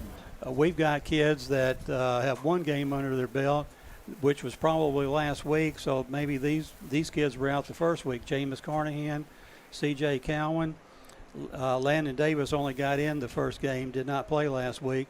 Brady Holman we knew was a new entrant last week. Max Kramer, Maurice Seals, Cole Sherrill, and Leighton Wall. So those kids are back from the COVID list and are healthy tonight, we presume, and assume they are. And as I say, we're probably at full strength to as much as it can be at full strength. Except for the Davis kid, Landon Davis. out tonight again with that shoulder injury. And Bob, that's really important because we've got a light roster this year. You only have in the neighborhood of about 46 kids out for football this year. So you miss 7 or 8, 9 kids like we did the first week. That's a big chunk out of your roster that makes a lot of kids have to play two ways, and not something that we like to do here at Caldwell County. They like most of the defensive side to play defense, so hopefully we're pretty much back to normal on that tonight. Just about 4 minutes before we kick this one off, as we do week in and week out, we'll have a prayer before each game, and right now seems like a good time to go ahead and do that. Holy God, thank you for another Friday night. We ask that you protect each student that steps on the field tonight, and we also ask that you bless the efforts of each student in ways they never thought possible. And further, Lord, we ask you to give comfort to the people who are suffering and battling COVID-19 right now. Be with their families. We ask courage and sportsmanship to the players, patience and understanding to the coaches, wisdom and knowledge to the game officials, and lastly, peace to us all. We ask these things in your precious name. Amen. Amen. 3 minutes before we kick this one off, let's take a short break, and when we come back, we'll conclude the Farmers Bank pregame show here on your home for Tiger football, WPKY. KFC Princeton invites you to come in to enjoy a meal. Or, of course, the drive-thru is always open. The restaurant is open for dine-in, and all tables are set up for social distancing. They ask you to wear your mask upon entering the restaurant. Place your order and get your favorite meal at KFC on the Marion Road in Princeton. Remember, you can dine in, carry out, or use the convenient drive-thru. They are here to serve you. When we say classic hits, we mean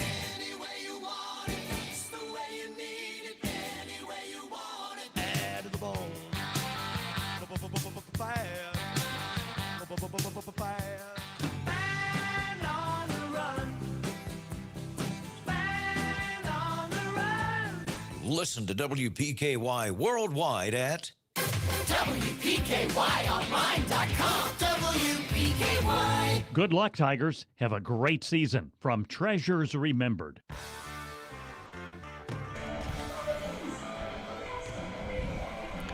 Back to the Farmers Bank pregame show. Just under 2 minutes to go. Teams out on the field right now getting ready to go to the respective sidelines. Hopkinsville coming out first, being the home team tonight. That's going to do it for us on the Farmers Bank pregame show. Farmers Bank and Trust Company, your home of the Tiger debit card, the card that gives back to future athletes of Caldwell County. Their team wants to wish the Tigers good luck this season, and they'll let you know they're there to support you. You can bank on it. Hopkinsville in all black tonight with the orange helmets, white lettering. Caldwell County blue pants, white shirts with the blue numbers, and the familiar gold helmets. Caldwell County the visitor tonight. Still waiting to see on the coin toss. We'll easily be able to figure that out when they get on the field, Bob. But in about a minute, we're going to kick this one off.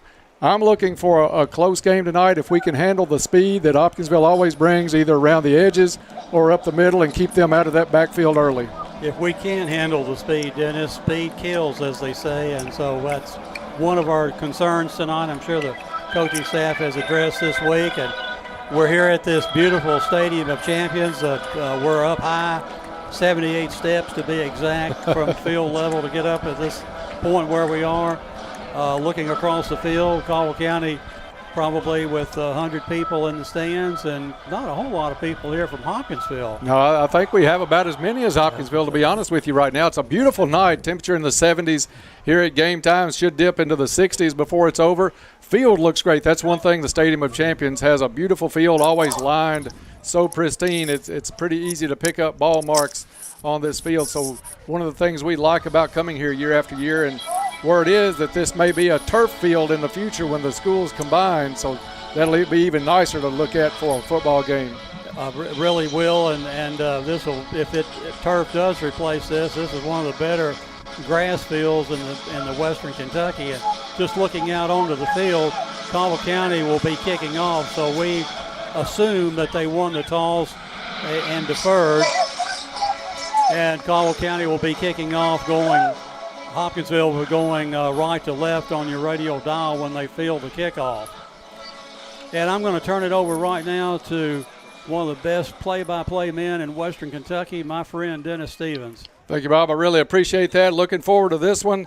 as we enter our 7th season of bringing you Tiger football, Bob and myself. So looking for a good one as Blake Viverette has it teed up on the 40 as we are set to get underway here in Hopkinsville. Still a little bit smoky on that end of the field. I think concession stand really fired up on that end.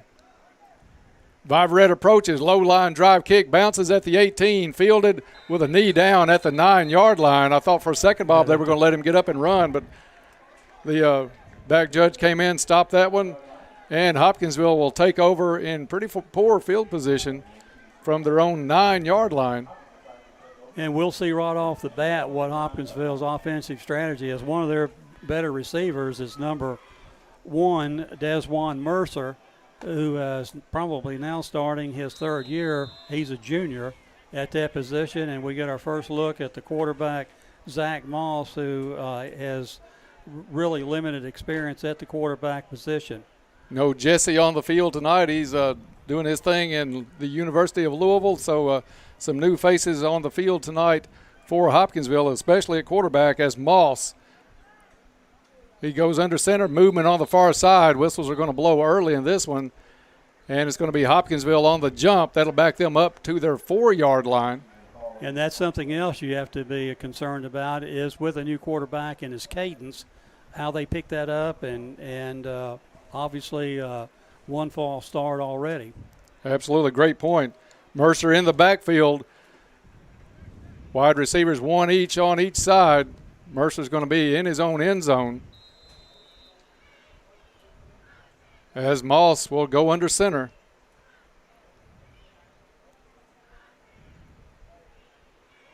Snap out and handoff to Mercer. He's hit quickly.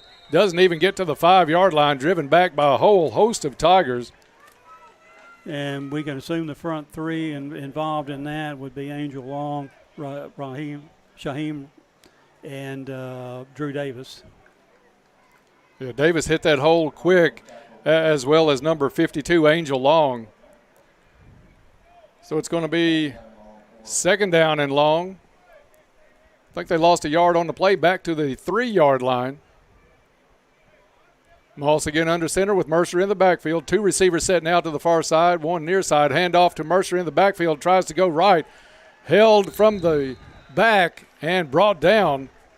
Stop was made at the 4-yard line. I think they're going to give him forward progress too, but a great job from the weak side by Caldwell County to get in and grab Mercer around the waist from the back and hold him to 1 yard on the gain. He's carried the ball twice now and been brought down by 2, 3, 4 Tigers each time. And this is a place in the field where you don't think an inexperienced quarterback will put the ball in the air.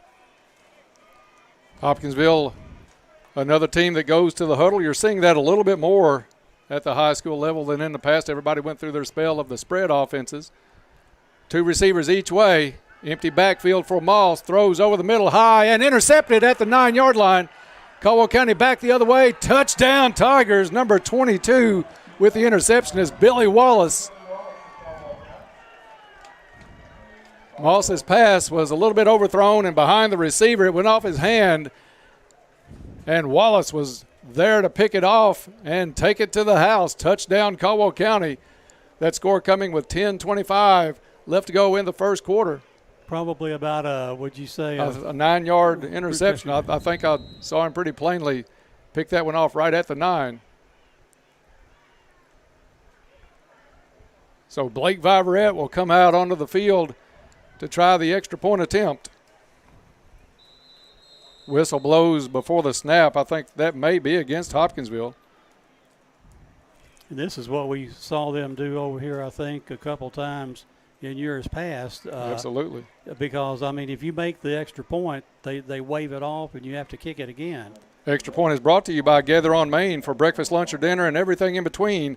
Proud to be a supporter of Caldwell County Athletics. And if you go by Gather on Main on game day with school colors on, you get 10% off your meal. And that penalty was against Hopkinsville, half the distance to the goal now at the 1 1/2 yard line.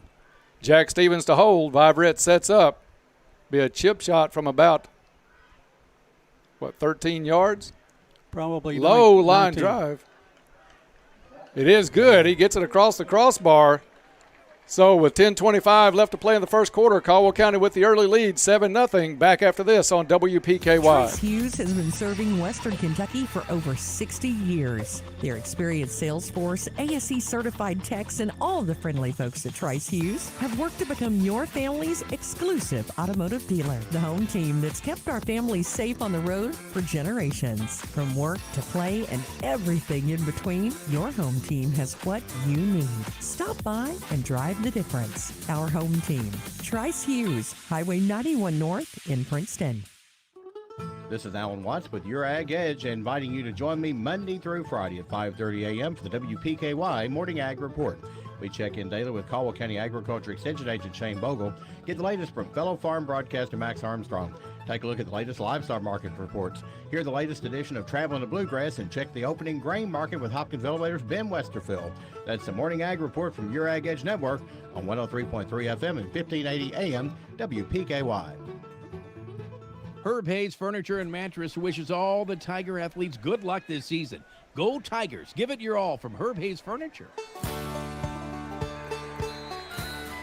Viverette's kick fielded just inside the 5-yard line. Hopkinsville runs it out to about the 17-yard line where they'll take over 1st and 10 with their second possession of the night.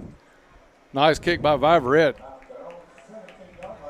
Not only can he put points on the board for you, Bob, he can pin an offense down deep in their own territory with some of these kicks or even the touchbacks. That last play, Dennis, may set the tone a little bit there for this drive that they may not want to throw the ball much.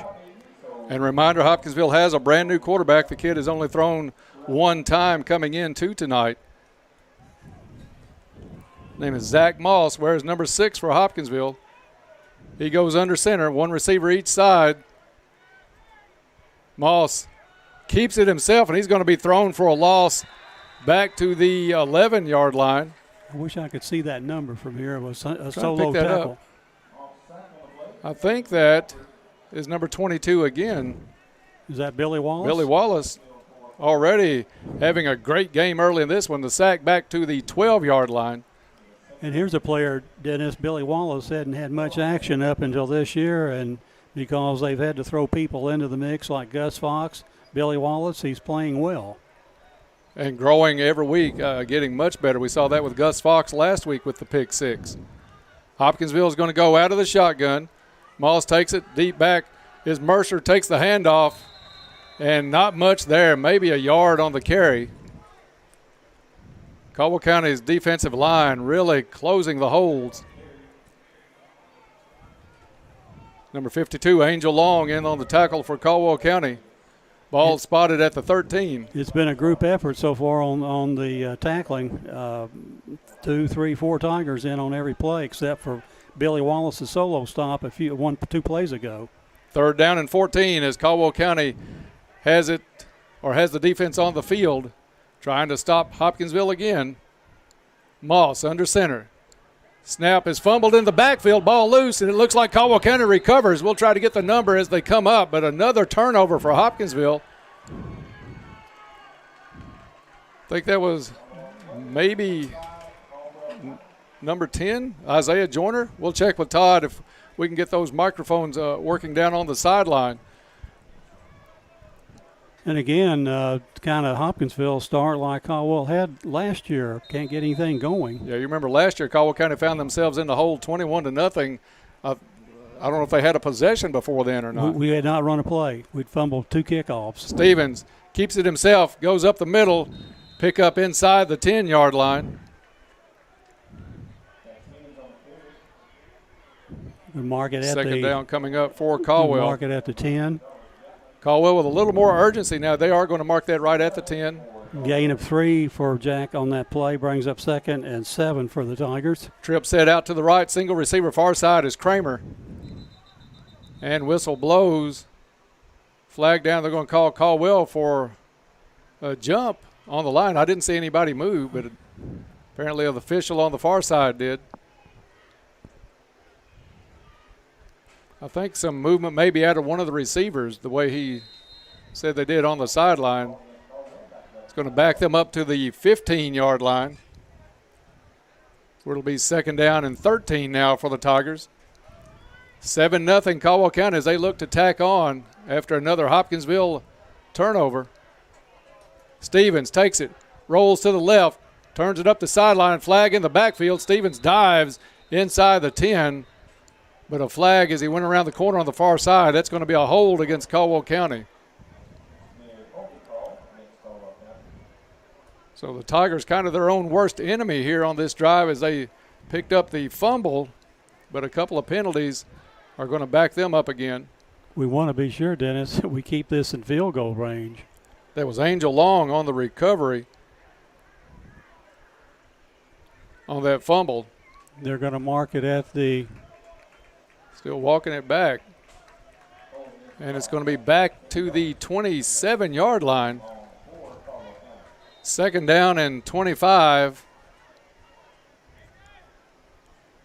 Anything over 20, we generally label a country mile, and it's a long one for Caldwell County. Smiley in the backfield. 2 receivers each way with Smiley in the backfield to the right side of Stevens. Stevens rolls right, looks down the field, has a receiver with a step, and in and out of the hands at the goal line. Intended receiver was number 20, Jameis Carnahan. And Jameis was wide open and laid out for the ball just maybe a half inch too long. And just off his fingertips and could not reel it in, get a grip on it to reel it in. And we'll see what the strategy is here for the Tigers bringing up 3rd and 24. Stevens and Smiley in the backfield. Stevens calls for the snap again, rolls right, goes back the other way to Kramer. Little curl route. Kramer complete, but tackled at the 25-yard line. Good play, but took a little bit to develop on that one, and Caldwell just picks up a few yards on it. It's going to be 4th down now, and they'll bring Viverette out well within his range. He'll spot it at the 32, so a 42-yard field goal attempt coming up for Blake Viverette.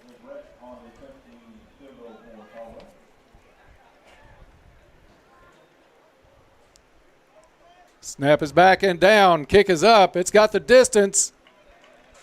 And no good. Wide to the right. So Hopkinsville will take over. That kick had plenty of distance, Bob, but just outside the uprights. It did not miss much. It looked like on a good arc here, but probably missed by a yard or less. I want to tell our folks about the kickoff tonight. It was sponsored by Purcell Tire. Let's kick off the season with a vehicle checkup at Purcell Tire Princeton. Keep your vehicle running great so you'll never be late for school, work, or the ball game with the help of Purcell Tire on Highway 62 West in Princeton. And just so happens I talked to those guys on the phone today checking out some tire prices. So give them a call. Nice people to work with at Purcell Tire. And because we missed the field goal, as we saw last week against Madisonville North Hopkins, the ball is moved from the 24 where it had been, where Caldwell County attempted the field goal, back to the Hopkinsville 20. So the Hopkinsville Tigers come out on the field, dodged a bullet after that last turnover. Caldwell still leads this one 7-0, 6:02 left to go in the first quarter. Moss, I think some confusion, keeps it himself, rolls out to the left.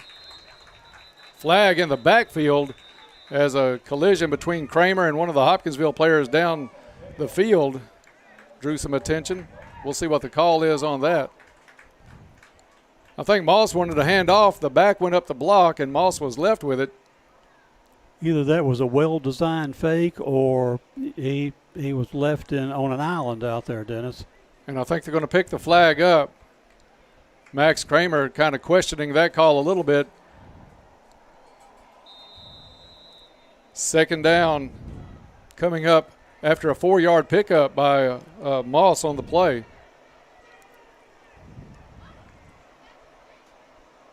Moss comes out. He'll go under center again. Hopkinsville switching sides with their receivers. One receiver each way. Mercer in the backfield with Moss. Moss under center. Snap back. Moss keeps it himself. Little bootleg. Gets some good yardage and out close to a 1st down across the 30 to the 31-yard line. And I think he does have the 1st down. And they are moving the chains. 1st down Hopkinsville with 5:22 to go in the first quarter. 7-0 Caldwell County with the pick six early.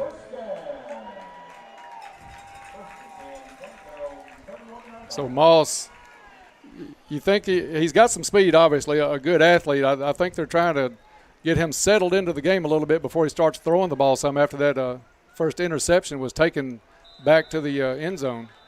And again, Hopkinsville shoots himself in the foot by jumping offside.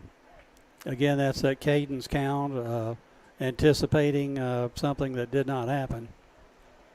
That'll back Hopkinsville up 5 yards. First down and 15 coming up for the home Tigers. They'll go back to the huddle on this one. Moss, we'll see if he goes out of the shotgun. He's going to go back under center. Handoff comes this way into the backfield, missing a tackle though, Caldwell County. And that's number 1 for Hopkinsville. Made a good cut. Number 1 is Deshaun Mercer. Mercer almost tackled for a loss in the backfield. Caldwell County with good penetration just could not keep the hands on him. And Mercer takes it out to the 32-yard line. Let's go to the 33-yard line. Pickup of 6 yards on that play makes it 2nd and 9 here as we tick down to 4:12 in the first quarter. Caldwell County leading 7-0. Mercer is going to come out wide. Moss goes under center for Hopkinsville. Caldwell County man-to-man defensively on the edges. Handoff coming to the near sideline and maybe got back to the line of scrimmage, but good pursuit by Caldwell County. That was number 11, Jaden Dillard, on the carry for Hopkinsville. Actually lost a yard on the play, 3rd down and 10 coming up. Nice job by Kramer to keep that pursuit going. Ball spotted on the near side hash mark. Hopkinsville going right to left on your radio dial here in the first quarter with 3:46 to go. The Tigers had great pursuit on that, Dennis, as you say. He was tracked by not only the guy that tackled him, but 2 other kids that had a shot at him if the original tackler didn't get him down. We'll see if Caldwell brings any pressure. And a timeout called on the field by Hopkinsville. We'll take a quick break. Tigers lead this one 7-0. Back in a minute on WPKY.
Back to the field as Moss drops back, hits a receiver at the 35, lowers his head and gets up to the 38-yard line, maybe to the 39. It's going to be short of a first down. It'll bring up 4th.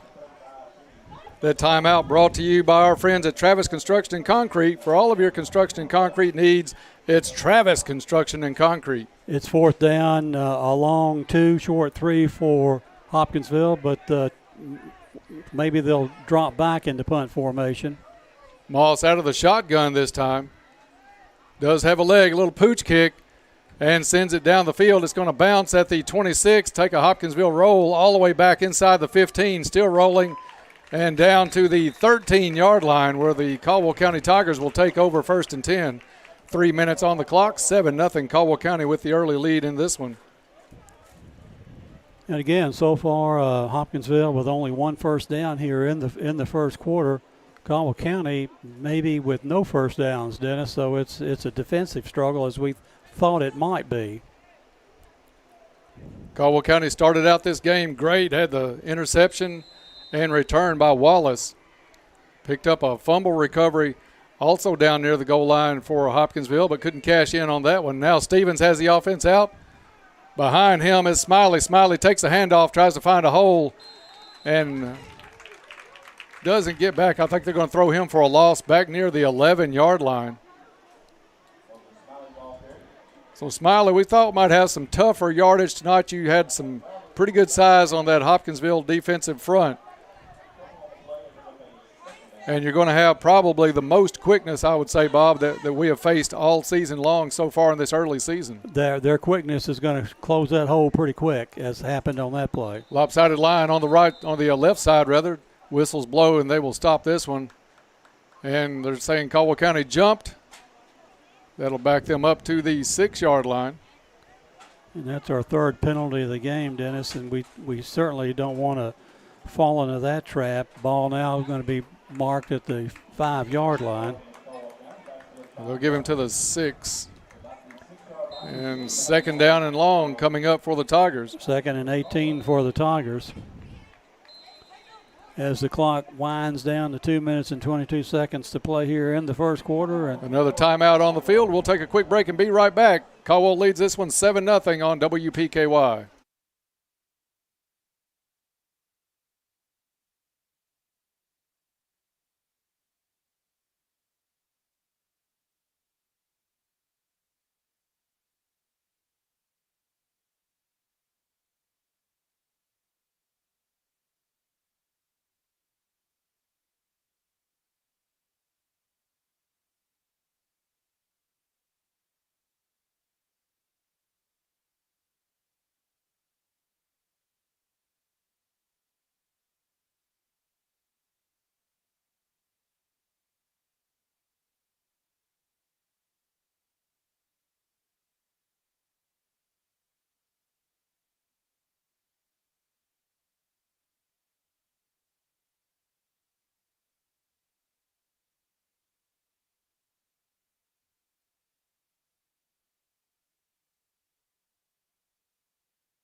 at Tiger Stadium, or the Stadium of Champions, excuse me. Caldwell County now facing a 2nd and 18 situation, and I'll turn the play-by-play over to my friend Dennis Stevens. Thank you, Bob. As Caldwell County puts a shift on, Stevens takes a snap, hands off to Smiley. Smiley hits a hole on the left side. Good yardage, keeps those legs going, and a nice run as he gets out near the 20-yard line. One of the things we've talked about Smiley all season, Bob, is he keeps those legs churning and doesn't go down on that first hit all the way out to the 19-yard line. Great run by Logan Smiley. Pick up of 14 yards on that play makes it a serviceable 3rd down and 4 for the Tigers. Yeah, extremely manageable right now as we go under 2 minutes to play. Caldwell County with the 7-0 first quarter lead. Stevens talking with Smiley in the backfield. Only one receiver, that's to the left. You've got a slot receiver on that side as well. Stevens rolls left, looks down the field, throws, complete to Kramer. And that's going to be a first down. Dennis, you hearing me over there? I am hearing you, John. Okay. Lake Barkley CrossFit first down. You can never be too healthy, too strong, or in too good of health. Lake Barkley CrossFit has classes designed for anyone at any fitness level and always free to try. So a first down for Caldwell County, 1.5 minutes on the clock. Stevens in the shotgun, 2 receivers to the far side, hand off to Smiley up the middle. 2 yards the hard way for Logan Smiley. They're going to mark it at the 20-28, pickup of 1 yard. Official timeout as Caldwell County has a player down on the field. We'll take a 30-second break and be right back. This is Tiger Football on WPKY.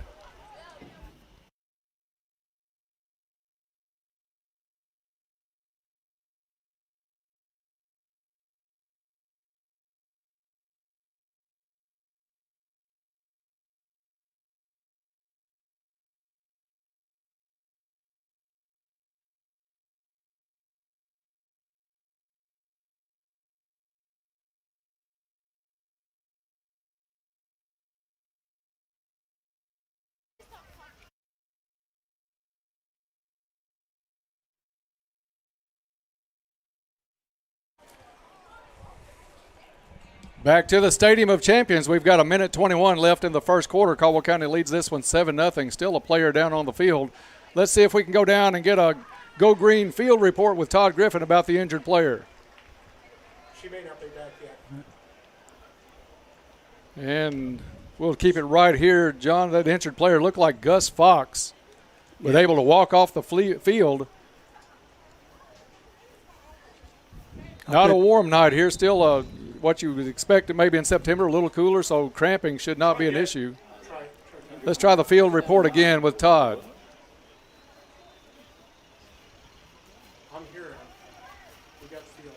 And still a little something going on there. Stevens takes it, rolls to his right. He's got some pressure, throws it up, and some contact before the pass got there. They're going to say that it was uncatchable, but Bob, a lot of contact as Jameis Carnahan had number 2 on his back going towards the sideline. So no call on it. Kramer was trying to help the official on the sideline, wanting the flag thrown on that one, and there was contact before the ball arrived. They're going to say the pass was not catchable. It's pretty tough to catch a ball when your arms are pinned to your side by the defender. When you're being knocked down, it makes it really tough. Little pitch to Carnahan. Carnahan's got some room across the 40, up the sideline, and across midfield, and gets bumped out of bounds near the Hopkinsville 40-yard line. Was that a pitch, Dennis? A little misdirection pitch. We'll call that a pass then. Carnahan with good gain on the play. To the Hopkinsville. First down, all the way down to the Hopkinsville 43-yard line. 30-yard pickup on that pass play. Trip set to the left. Max Kramer, lone receiver to the right. Stevens, quick hit to the far side, complete. Up inside the 40. Brought down around the 36-yard line. Check out the number, if we can get that for Caldwell County. Number 9, Kenyon Richardson, looked like on the completion.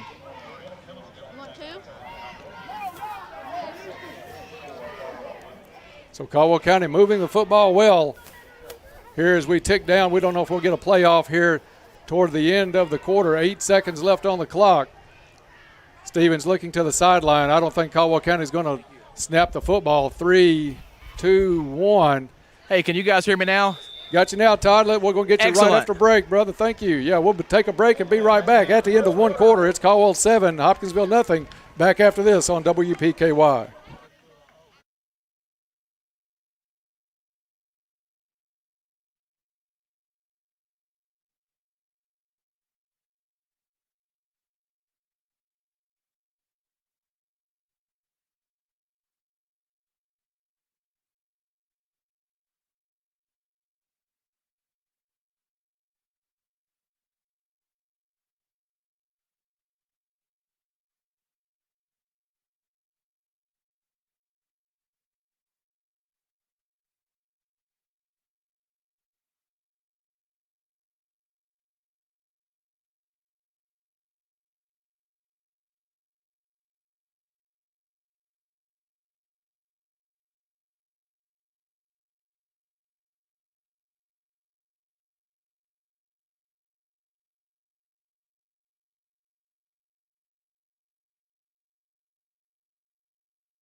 We are back to the Stadium of Champions. Good first quarter for Caldwell County. They had a couple of Hopkinsville turnovers and lead this one 7-0 as Caldwell gets set, second down and 6. Let's take it down to a field for a Go Green field report with Todd Griffin. All right, Dennis, thanks. I'm just so happy that you guys can finally hear me. Angel Long had the fumble recovery back a few minutes ago. Pretty good first quarter for the Tigers, looking to add on to it here. Stevens takes a snap, fakes the handoff, takes it to his right side, cuts it up the field, hit and brought down shy of the first down, but inside the 35-yard line of Hopkinsville. And, Bob, I bet Todd's really happy that he doesn't have to climb 78 steps for the halftime report up here. It's got to be one of the biggest pluses. It's a long way up. It is up here at the Stadium of Champions. Beautiful, beautiful place to play, but long way to the top. Some improvements coming with the consolidation we hear, and one of them includes an elevator, as we heard before the game. Third down and 3. key play coming up here for the Tigers. Stevens fakes a handoff, hits Richardson. Richardson brought down. I think they call incomplete. Richardson had a orange helmet in his face as soon as the ball arrived. Caldwell County will face 4th down and 3 from the Hopkinsville 35-yard line. Caldwell keeps the offense on the field. Stevens getting the play from Coach Barnes on the sideline. Yeah, this may be one of those option plays again with Jack carrying the ball. Jack's been able to get outside the ends fairly successfully tonight so far. Stevens puts a player in motion, drops back, looks down the field, and throws behind Max Kramer, the intended receiver. So turnover on downs is going to give it back to Hopkinsville. Let's go down again for another Go Green field report. All right, Dennis, I'm still down here on the sideline. You guys were right earlier on that last drive. There was pass interference over in front of the Hopkinsville bench. Not sure why it wasn't called. The uncatchable thing's not a high school rule. If the contact is there before the ball gets there, it's supposed to be a pass interference. Looked from this side of the field anyway like the defender had both hands on the Tiger before the football got there. Well, both hands and pretty much a chest and body from the back. But the referee decided not to do it for whatever reason. So Hopkinsville will take over from their own 35-yard line, trailing this one 7-0 early here in the second quarter. Movement again. And I think it's Hopkinsville. A lot of penalties for the homestanding Tigers tonight. And, Bob, you've mentioned it. You made the great point, the cadence with the brand-new quarterback tonight. They're just a little jumpy, that's for sure, and you don't know what they're picking up or not picking up in the cadence count. So Hopkinsville looked like they moved again. Yeah. Ball dropped. It's going to be Moss. Tries the pass with some heavy pressure, and it's going to be incomplete. That was Luke Parker bringing the pressure on the near side here. Parker back in the game, playing on the defensive side. I have not picked up his number yet on the offensive side, but we're sure to see him offensively. Good to have Luke back tonight. Jack Stevens still at free safety for the Tigers. 2nd down and 15 coming up for Hopkinsville. 11:05 to go in the first half. Tigers with that early pick six standing up so far, 7-0 Caldwell County. Hopkinsville looks in disarray, and now they have called called a too many timeout. players on the field, so they call a quick timeout. Had a new quarterback in that time, too. We'll take a timeout as well. 11:05 to go in the first half. This is Tiger Football on WPKY.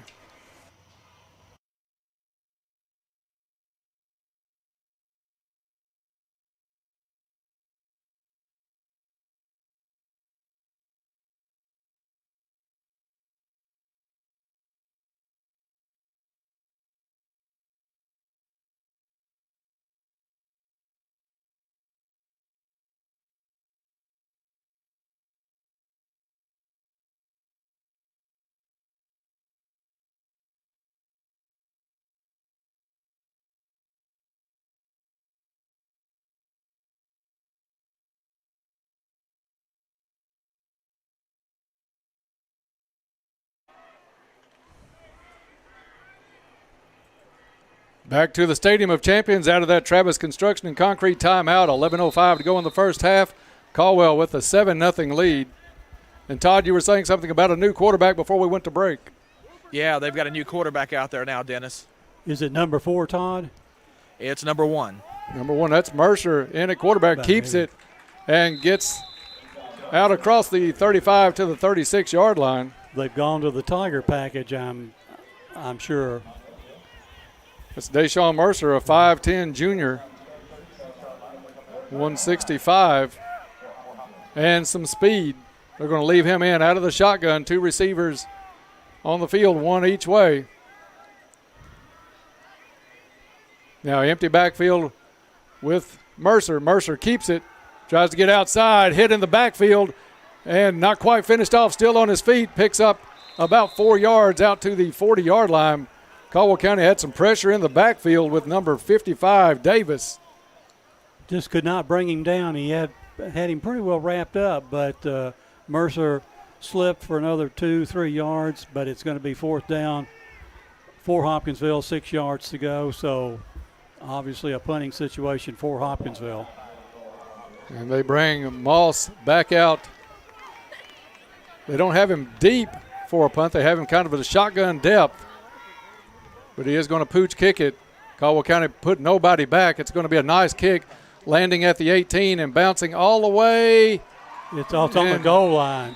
Does not get. They're going to wave it as a touchback. Said the player touched the line as he put a hand on it trying to slide. I think the feet got across the goal line before he touched the ball. The ball was, I saw the ball laying on the goal line. And that player is coming off limping for Hopkinsville. Good coverage by number 10 for Hopkinsville. But they don't have a 10 on the roster. But nice coverage back there. He almost pinned Caldwell County down. Nice little pooch kick, was about a half a yard from trouble for Caldwell County. Trouble is right. When you start a drive at your half-yard line, anything goes wrong, you're hurting. Yeah, you don't want to make a night out of that. 9:42 left to go in the first half. 7-0 Caldwell County. Still some discussion on the far sideline with the referee and the players. Teams coming to the sideline. Todd, do you have anything on this delay from down on the field with a Go Green report? Well, we do still have a player for Hopkinsville down on the far sideline. Of course, on that play, the positioning of the player is immaterial. It's where the ball is. In this rule, the college and high school rule is actually the same. The professional rule is differently, though. If the player had been touching the line, it would be ruled in the end zone. But for high school and college, it's strictly the position of the ball is where that should be spotted. So what Bob said I was didn't get right. a good look at it down here. Saw that thing on the line. Bob had it pinned from up here. Said the nose did touch the goal line. So a big break for Caldwell County. You think about how much a half-yard difference is going to make right now. Is this player still down on the sideline? I'm not sure what his injury might be. It's towards that right leg. I don't know if he hooked it trying to make that slide to touch the ball before it got into the end zone, but he is still on the sideline. And they're not treating it like it's a cramp. So he was all by his lonesome trying to get that ball down. Caldwell County still in a huddle with the official on the far sideline. Caldwell County leads this one 7-0. They've made an early interception return. Stand up so far. That interception was Billy Wallace, 6-foot senior. Picked it off early for Caldwell County and took it to the end zone. Still not wondering about the player. He's well off the field. He's past the lines for the sideline. And you got two officials huddled with maybe Coach Clayton for Hopkinsville, so they're still halting play just to Hopkinsville injured players number 40, Dennis. Number 40, we'll see on the roster. Number 40 is Taj Jones. Now they've moved him to the track. A senior defensive lineman. And they do have him to the track here at the Stadium of Champions, so we should be able to get back underway. Caldwell County leading this one 7-0. 9:42 left to go in the first half. Don't forget the Little Caesars halftime report comes your way. And a lot of things in on that one. We'll have Todd and Gary from the sideline. Stevens takes a snap, goes deep looking for Kramer. Kramer lays out and makes the reception into Hopkinsville territory all the way down to the 49-yard line. Great pass. Stevens put the air under that one. Kramer ran right under it. It was just on the spot. Kramer with a tough catch because the coverage wasn't that bad, Bob. He had a defender just right on his heels. A gain of 31 yards on that pass play for the Tigers. Stevens puts Smiley in motion, takes a snap, keeps it himself. A lot of company in the backfield, and Jack's going to go down for a loss back to the Caldwell County 48-yard line. So loss of 3 on the play.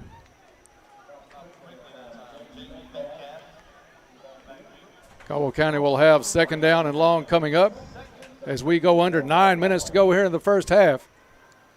Caldwell with a 7-0 lead. Tigers will put 2 receivers to the far side, 2 to the near side. Smiley to the right shoulder of Stevens. Stevens rolls right, looks down the field, still rolling, looks up the field, throws complete. And I think that is Parker is going to get Caldwell County back to the original line of scrimmage. or close to it. I believe they're going to give him back to the Hopkinsville 49, Dennis. And let's see, well, they'll spot that directly at midfield as the catch. I thought it was all the way in to Hopkinsville territory as well, Bob. Pickup of 2 yards on the play makes it 3rd and 11 for the Tigers. 3 receivers to the left. Smiley with the handoff, tries to get around the left side. He's got some room, finds a blocker, pushes the back of the blocker, flag down on the near sideline as Smiley is brought down near the 43-yard line. We'll see what the flag on the near side is. And it's going to be a hold against Caldwell County and bring that one back. Caldwell County overloaded that left side of the line, and Smiley had a blocker in front, tried to ride his back, but the penalty is going to bring it back. We'll see where the spot ends up. And it looks like it's going to be at the Caldwell County 40-yard line. Make it 3rd and 21 for the Tigers here. 7:50 left to go in the first half, 7-0 Caldwell County, and both teams have had some very inopportune penalties. I know there's not a good time for a penalty, but these have come at some critical stages for both squads. Stevens drops back, throws over, looking for Richardson, incomplete, and Stevenson had a lot of black jerseys in his face. So 4th and long coming up for the Tigers, and they'll bring Vive-Red out with the punt team. 7:36 to go in the half. Vive-Red with a strong leg. Star of the Caldwell County soccer team, as well as being a very important player on Friday nights for the Tigers. Vive-Red will hit this one from about his 30. Nice snap. Kick is away. Angling toward the near sideline. Bounce is received at the 16-yard line. That's Mercer, gets away from a couple of Tigers, turns it up the field. He's got some blockers in front of him. Back across midfield. Makes a cut on the far sideline, still on his feet. One player to beat. And it's going to be touchdown Hopkinsville. Flag down, Dennis. Flag on the play. And we hope it's against Hopkinsville with at least a hold.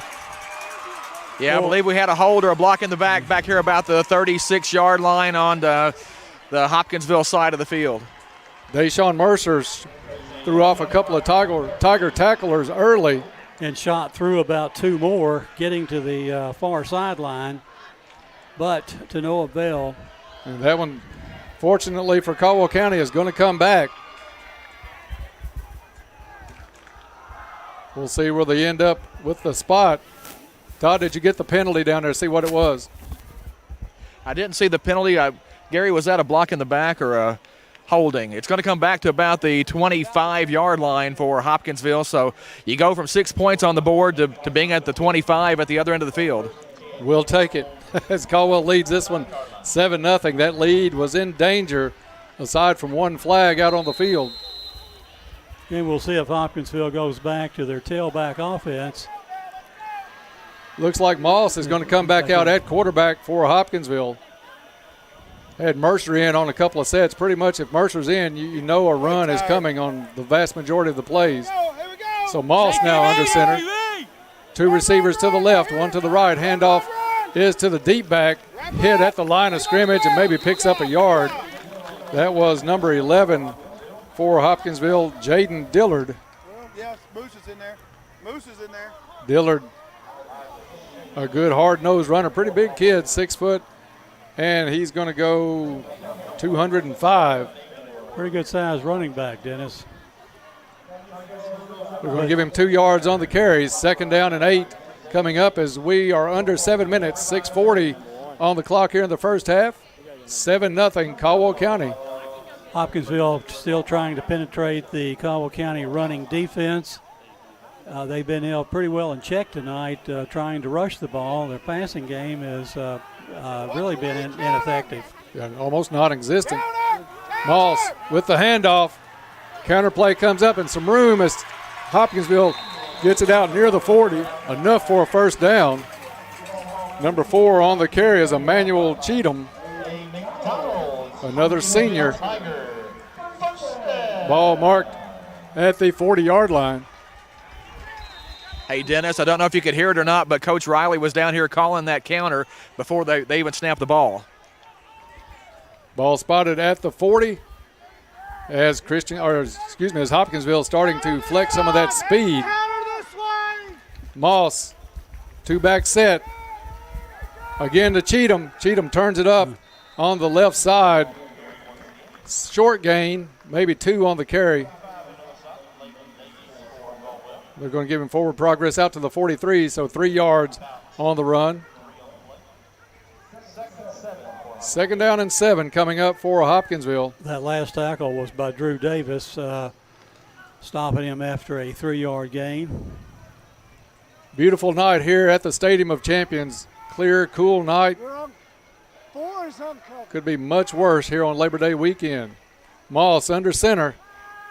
Fakes a handoff, looks to go to the air, throws down the field.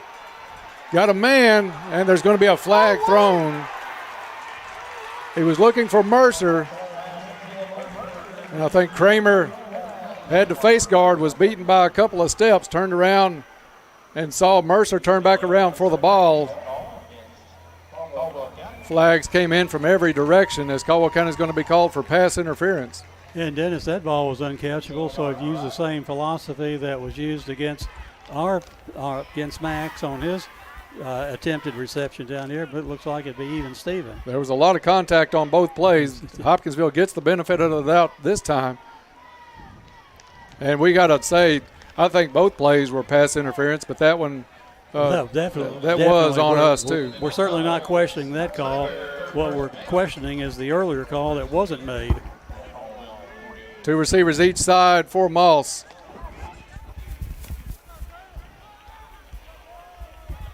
Or they change quarterbacks again. And that's Mercer. Snap back to Cheatham. number 4, Cheatham. Flag from way back in the secondary. Cheatham with the Wildcat took the snap and kept it. We'll see what the flag is going to be.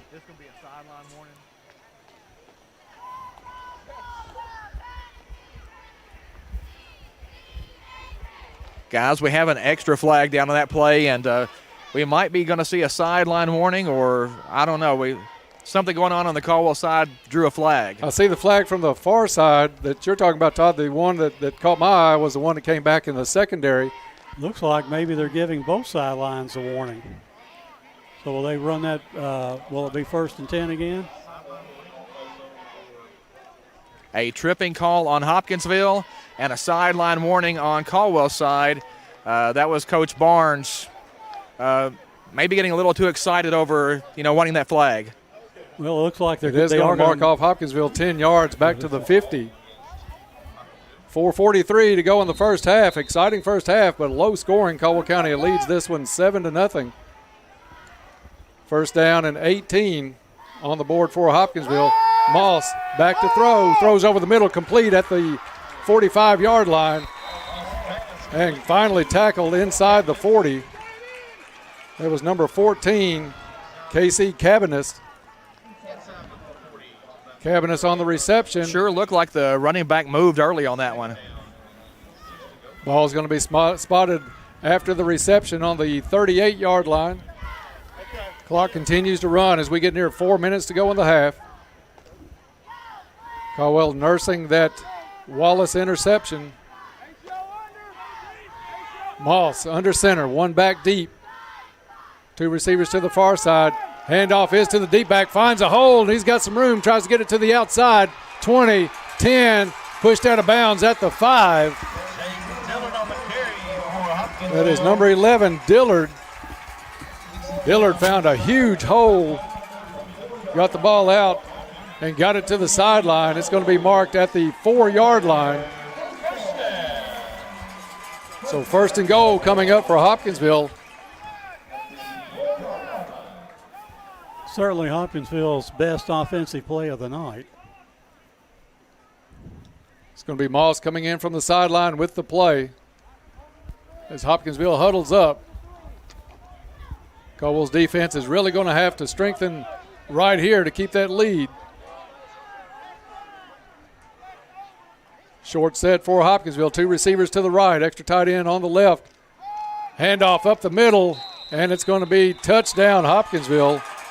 That is Dillard on the carry. 4-yard carry for Jaden Dillard. And Hopkinsville is an extra point away from tying this one up with 3:38 left to go in the half.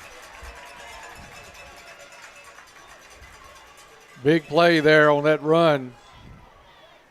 Got Hopkinsville in there, and that's a big kid. Dillard kid has got some good size to him. He just took it straight up the middle. Moss is going to be in for the extra point attempt. Snap is back. Kick is up.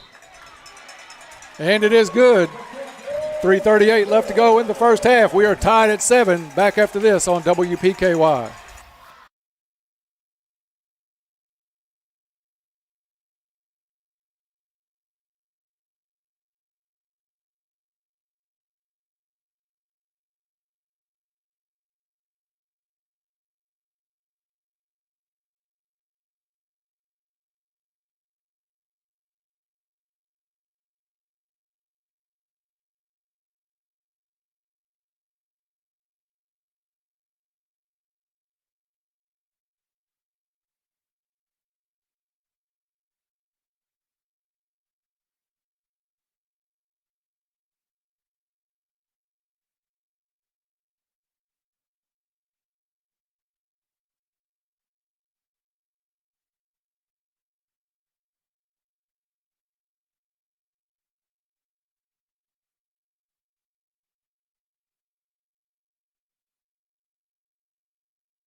.338 left to go in the first half, and Hopkinsville has tied it up at 7 as Caldwell County will put Isaiah Joyner back as well as Max Kramer. And let's go down to the sideline and a Go Green field report with Todd Griffin.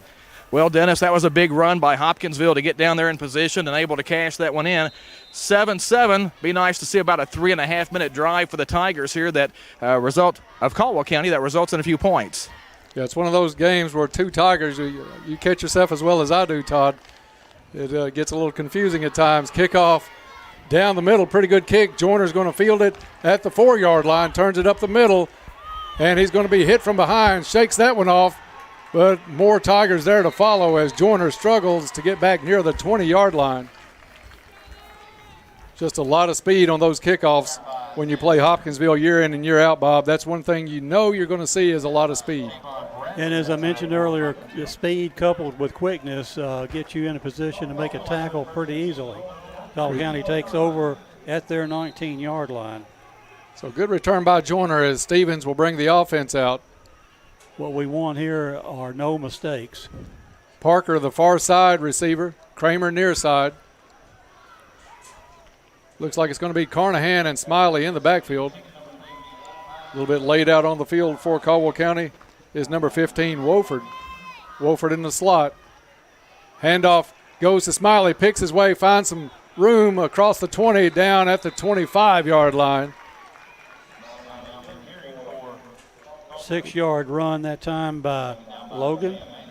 Logan does such a great job keeping those feet going the whole time. And he sees the field well, not a very tall player, but he sees the field as well as a lot of backs in the past for Caldwell County. That trade, I think, really aided him on that play. He saw daylight, went to it. Two receivers far side. Stevens has a back on each shoulder. Little cross up in the backfield, and it's going to be a big loss for Caldwell County. Both backs ran into each other before they could take the handoff. Carnahan's going to be thrown for a loss inside the Tiger 20-yard line, back to the 18. So not what Caldwell County wanted. 2:35 now on the clock in the first half. Little Caesars halftime report coming your way in just a few minutes. We'll have Todd and Gary on the field with all the stats, the halftime moment in history, and more. So hope you'll stay tuned for that at halftime. 3rd down and 11 yards for the Tigers. Key play. Trip set to the left. Lone receiver to the far side. Stevens looks to change the play. You've got Luke Parker all alone, one-on-one, far side of the field. Play clock down to 4 seconds. Caldwell gets the snap away. Hand off to Smiley. Off the right side and back to about the 20-yard line. Pickup of maybe 1 on the play. And Hopkinsville thinking they're going to get the football back, calls a timeout. We'll take a quick break. 1:55 left in the half. 7-7 tie here at Stadium of Champions. Back after this.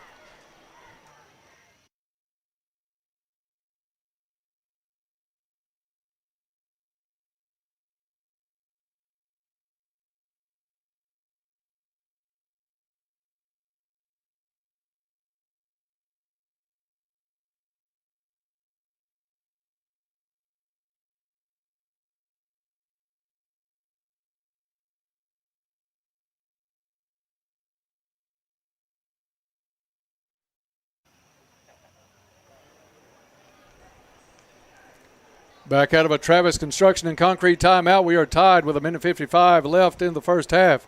Travis Construction and Concrete for all of your construction and concrete needs, as well as driveways, porches, foundations, basement walls, decorative concrete, remodels, and more. That's Travis Construction and Concrete.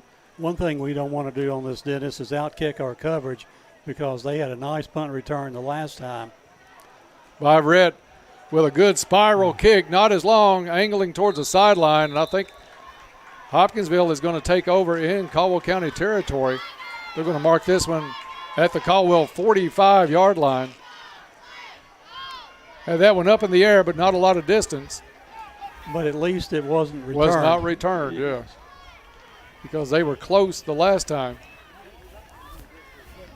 So Hopkinsville will come out with 1:48 to see what they can do before the end of the half. And with them establishing a running game on their last drive, and I think they're out of timeouts too, Dennis. So we'll see if they want to keep it on the ground or whether they might want to chance it in the air again. Uptown's got Cheatham and Dillard in the backfield. Two receivers to the right. And you're right, Bob. It looks like they're going to try to lean on that running game a little bit. No, Moss is going to go back, look down the field, airs it out, going for all of it, and well overthrown. Looking for Mercer. Nice coverage by Caldwell County. Three white jerseys back there with Mercer. They decided to take a shot. 7-7 tie here. 1:40 to go in the half on WPKY Princeton. Second down and 10 coming up for the homestanding Tigers. Bob, I really thought, like you said, they would run the ball. They decided to take a shot, maybe thinking Caldwell County was looking run with both Dillard and Cheatham in the backfield. Jack Stevens, free safety for Caldwell County. So it's going to be Moss under center, just one back, two receivers each side. Moss drops back, looks around, good protection, and incomplete. Looking down the field for number 14, Cabanis. Third down and 10 coming up for Hoptown. And that pass was really not accurate at all. No, and he had pretty good protection. I don't know what the rush was that he was sensing. Again, just lack of experience is hurting Mr. Moss. Yeah, he came into tonight having thrown one pass in the first two games. So Moss is going to go out of the shotgun this time. Two receivers each side. Moss drops back. Goes to the sideline, almost picked off. That was number 35 for Caldwell County. Jackson Riley.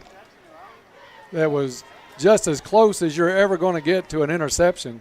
But it brings up a punting down for Hopkinsville. And again, they'll go into that short punt formation. And if we get through that line of scrimmage, that's not a hard punt to block. Caldwell County still not sending anybody back, not really trusting Hopkinsville to punt this one away. Trying to lull us into sleep. You got sleep. Moss, does drop and kick it. Nobody back for Caldwell. We'll see how he pins it.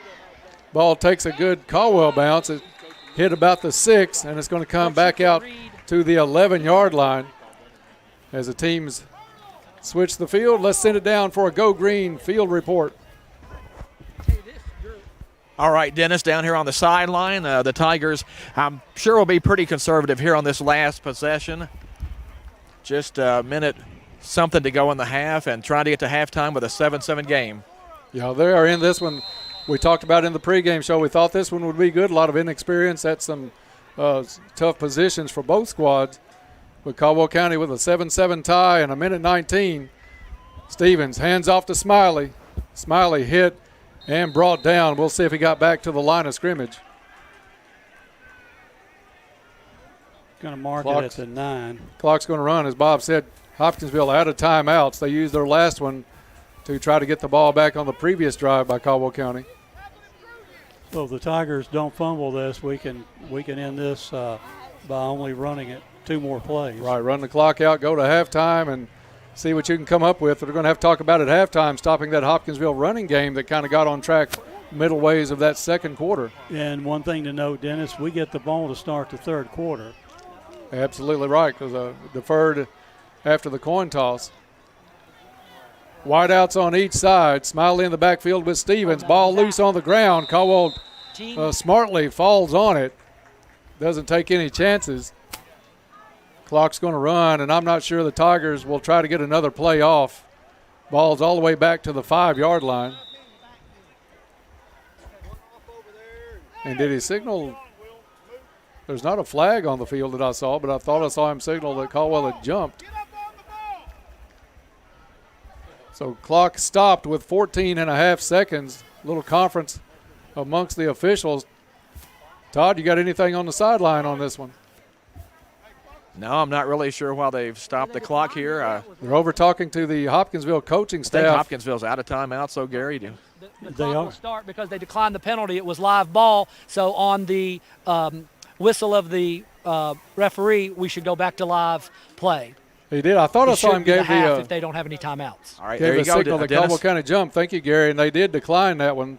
But it still would bring up second down again. No, it's third and 16. But the clock should start 23 seconds back on the clock now as they've reset the and now they're game clock. Wind the clock. And Caldwell looks like they will not. Play clock is at put a play 17, in. so we can let this play clock run out. The time will run out on the scoreboard before the play clock runs out. Caldwell County we're and all doing our Hopkinsville. best math skills over here on the sideline, guys, to figure this one out. Well, I'm going to bow out of that competition now. We do not want to snap the ball. They did not snap it, and they'll go to halftime. Tie ball game. Caldwell County 7, Hopkinsville 7. We'll take a quick break, and when we come back, we'll get underway with the Little Hey, Dennis, Caesars I've got the halftime coach report. down here. Oh, I'm sorry. That's right, Todd. Go ahead, buddy. All right, we're down here with Coach Will Barnes, 7-7 at halftime. Caldwell County getting off to a good start tonight, and Coach Barnes couldn't get off to a much better start tonight after last year when you guys came over here and kind of had a nightmare beginning. Yeah, got 2 turnovers there early. Good job, Billy Wallace there making a play and getting the ball in the end zone. And we got to convert that second turnover to at least some points. We get the ball at like the 10, 15, somewhere around there. You don't get very many opportunities like that. We get a false start, we get a hold, and now we're in 2nd and 30, and we've done that all year. Defense playing pretty good except for one big run play that kind of set up their touchdown. Yeah, have played pretty well, and we got to find some plays offensively. They're doing Hopkinsville's doing a good job up front in the run game, and we've made some good plays in the passing game, and have moved the ball a little bit. Just got to sustain some more drives, and I think we'll be okay. All right, what are you going to tell the guys at halftime? We got to pick up the intensity a little bit up front. I know they're good, but we got to get some movement. Hopefully we can wear those guys down a little bit in the third, going into the fourth, and really start to break off some long runs and hopefully win this thing in the fourth quarter. All right, Coach, good luck second half. Thanks, Todd. That is Tiger head coach Will Barnes. Caldwell County and Hopkinsville tied 7-7 at halftime. Dennis, back up to you and Bob. Thank you, Todd. Little Caesars halftime report is next here on WPKY.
And we are back to the Stadium of Champions at the half. It's Caldwell County 7 and Hopkinsville 7. Time now to get underway on the Little Caesars halftime report. Just when you thought that pizza and bread sticks couldn't get any better, Slices and Sticks has arrived at Little Caesars to prove that these two favorites are even tastier together.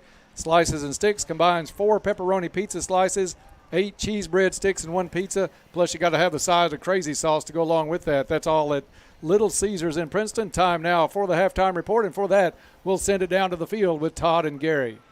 All right, Dennis, we're down here trying to check on some scores at halftime. Of course, here at the Stadium of Champions in Hopkinsville, Caldwell County and Hopkinsville knotted 7-7. Next week's Caldwell County Tiger opponent, Crittenden County, is playing at Madisonville North Hopkins tonight. At halftime there, it's Maroons 16, Rockets 13. Madisonville with a field goal just before halftime to take a 3-point lead to the locker room there. In Paducah tonight, Mayfield and Paducah Tillman renewing one of the oldest rivalries in the state, especially in western Kentucky. Mayfield has scored a touchdown just before halftime there. The Cardinals lead the Blue Tornado 28-21. Union County, which is coming up in a couple of weeks for the Tigers, playing at Owensboro Catholic tonight, and the defense is ruling there so far. At halftime, 0-0 between the Braves and the Aces. 1 quarter complete at Murray tonight. Trigg County trailing the Murray Tigers 21-8. Again, that's after 1 quarter. Ballard Memorial, another district game coming up for the Tigers a little bit later on this season, playing at Massac County, Illinois tonight. And Massac County was up big after 1 quarter there, 33-8 the score. McCracken County visiting Graves County tonight, and right now Graves County up in that one 21-10. That game is about midway through the second half. And one of the big games going on in the state tonight has Louisville Male and Louisville St. X hooking up. And at halftime, it's Male 28, St. X 7.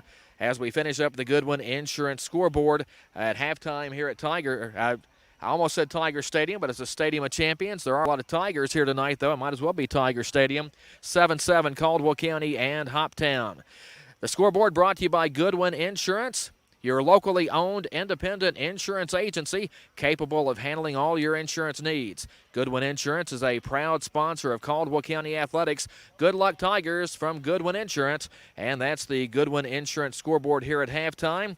I do want to tell you about tomorrow. The Lady Tiger volleyball team will be playing the Rec at the Plex, finishing up pool play tomorrow morning there. Hopefully before the football broadcast is done tonight, we can chase down some scores of the Lady Tiger games tonight over in that competition.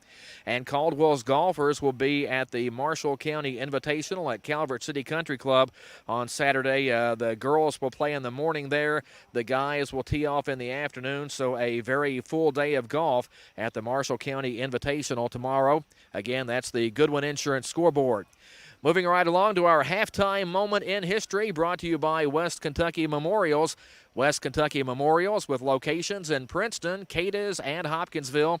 Proud supporter of Caldwell County football, and their son is a Caldwell County Tiger, Junior Jameis Carnahan. West Kentucky Memorials offers quality handcrafted granite memorials. West Kentucky Memorials brings you this halftime moment in history. And just going to go back a few years this week to 2017. The Tigers and Tigers hooked up right here at the Stadium of Champions. Caldwell County, though, scored 2 touchdowns in the final 2:46 of that contest to rally from a 21-14 deficit to win 28-21.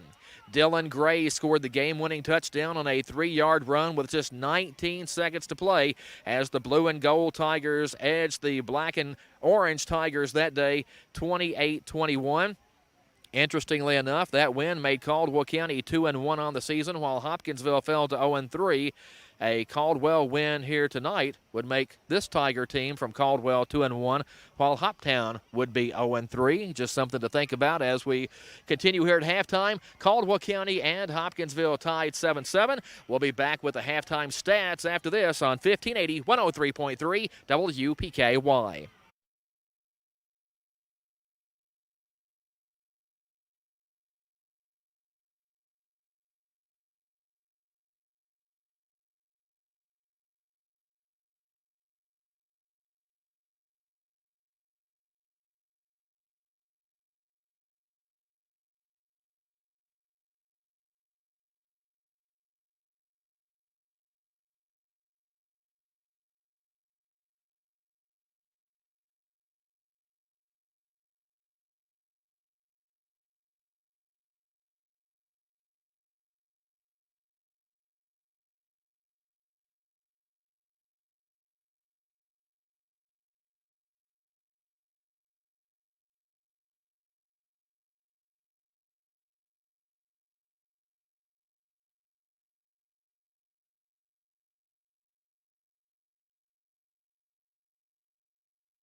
Halftime at the Stadium of Champions in Hopkinsville. Caldwell County and Hoptown hooked up in a good one here. 7-7 is your halftime score.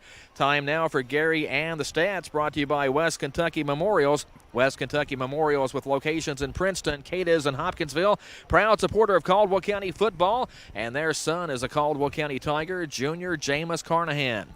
West Kentucky Memorials offers quality handcrafted granite memorials. West Kentucky Memorials brings you the halftime stats.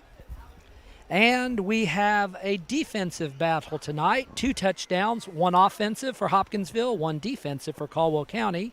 Caldwell County has 86 yards of total offense, 77 yards passing for Jack Stevens, 6 of 11, no interceptions. He's taking care of the ball very well. He has a leading receiver of Max Kramer. He has 3 catches for 41 yards. The other 3 receivers each have 1 catch. Jameis Carnahan with 1 big 30-yard reception, Kenyon Richardson a 4-yard reception, and Luke Parker a 2-yard reception, to account for the 77 yards of passing from Jack Stevens. Caldwell had some negative plays toward the end that lowered their rushing total to 9 yards rushing. The leading rusher is Logan Smiley, 6 carries for 18 yards. Jameis Carnahan has a negative 8-yard carry. Jack Stevens, 3 carries, 2 yards, and a team loss of 3 yards to account for 9 total yards rushing, 86 yards for the Tigers from Caldwell. Hopkinsville has only 98 yards of offense. They were stymied early in the game and had 1 decent drive, that being their touchdown drive. Their quarterback, I believe Zach Moss, he has thrown the ball 7 times. I believe he has 2 receptions, and they have 19 yards of passing. They're more effective on the ground with 79 yards rushing. They are led by number 11. Was the Wildcat quarterback on that drive, as well as a receiver. They've run him for 37 yards on 8 carries. So as a whole, they have 79 yards rushing, and they've carried the ball 17 times. So basically, the defenses have taken over. Defensively, Camden Wofford has 5 tackles, including a sack. Billy Wallace has the interception that he returned 10 yards for the Tiger touchdown. A pass breakup for Jackson Riley, a fumble recovery, and 2 tackles for Angel Long. Elijah Shaheen has 3 tackles, and Drew Davis 4 tackles for the Tigers. So we're getting it done on defense. The Tigers from Caldwell will receive the second half kickoff. Let's see what Will Barnes has in store offensively as we make our adjustments. Yeah, halftime here at the Stadium of Champions in Hopkinsville. Don't want to forget that we will be picking a lineman of the game for this contest, and our power line play is brought to you by C3 Electric, and we announce that each week on the sideline report on WPKY on Thursday morning. The power lineman brought to you by C3 Electric, selling and servicing Generac generators, new construction, remodels, and more. With over 24 years experience, you can trust C3 Electric for quality service and installation. Be sure and tune in Thursday morning at about 8:15 on the sideline report here on WPKY as we tell you who the lineman of the game is each week. 7-7, Hoptown and Caldwell County at halftime. Back with more on the halftime show after this on 1580 103.3 WPKY.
And back to the Stadium of Champions at the half. It's Caldwell County 7 and Hopkinsville 7. We do have a couple of volleyball scores in. Caldwell County drops a couple of matches tonight.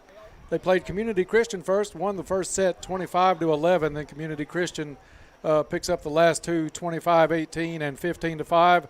Christian Fellowship with a two-set win over the Lady Tigers, 25-21 and 27-26. So more action tomorrow from the Lady Tigers on the volleyball court. That's going to do it for us here tonight on the Little Caesars halftime report. Little Caesars, the home of Slices and Sticks. That's 4 pepperoni pizza slices, 8 cheese bread sticks, and 1 pizza, plus a side of crazy sauce. That's at Little Caesars of Princeton. Bob, a low-scoring first half, not a lot of offense for either team. Defenses are looking good right now. Your thoughts on the second half? Again, Caldwell County getting the ball to start the second half, Dennis, and we got to have a sustained drive sometime tonight here in the second half if we expect to win this football game. We can't always count on a pick six or a fumble return or something like that, so we've got to be able to run some offensive plays, and they've really stymied our running game, so which has hurt us tonight. We, by far, as pointed out by Gary in the stats, we only have 9 yards rushing, 76 or so through the air, 79. So we've got to pick it up. Want to remind our listeners that the third quarter tonight is going to be brought to us by Cozy Living Interiors and Boutique. They've been under the ownership and management of Pam and Hab Haverlock for the past 3 years. Beautiful furniture. Stop in and see what they have in that store out there. Cozy Living Interiors and Boutique, next to the bowling alley in Princeton, and everything a home should be. Now for the call here to start the third quarter as Hopkinsville prepares to kick off is my friend Dennis Stevens. Thank you, Bob. 7-7 tie as we head into the second half. Caldwell County is going to drop Kramer and Joyner back deep. They're both inside their 10-yard line. Hopkinsville put a little fake quick kick on. They'll come back now and line it up with the ball teed up at the 40. It's going to be Moss kicking it away for Hopkinsville. He approaches with the kick. Good long kick. This one's going to be fielded by Joyner at the 6. Takes it up across the 15. Hit at the 17, across the 20. Tries to get to the outside. Bounces off a tackler and held up as he crossed the 25-yard line. I think they're going to give him forward progress to the 26. So that's where Caldwell County will take over 1st and 10. And pretty good field position for the Tigers as we start play here in the third quarter.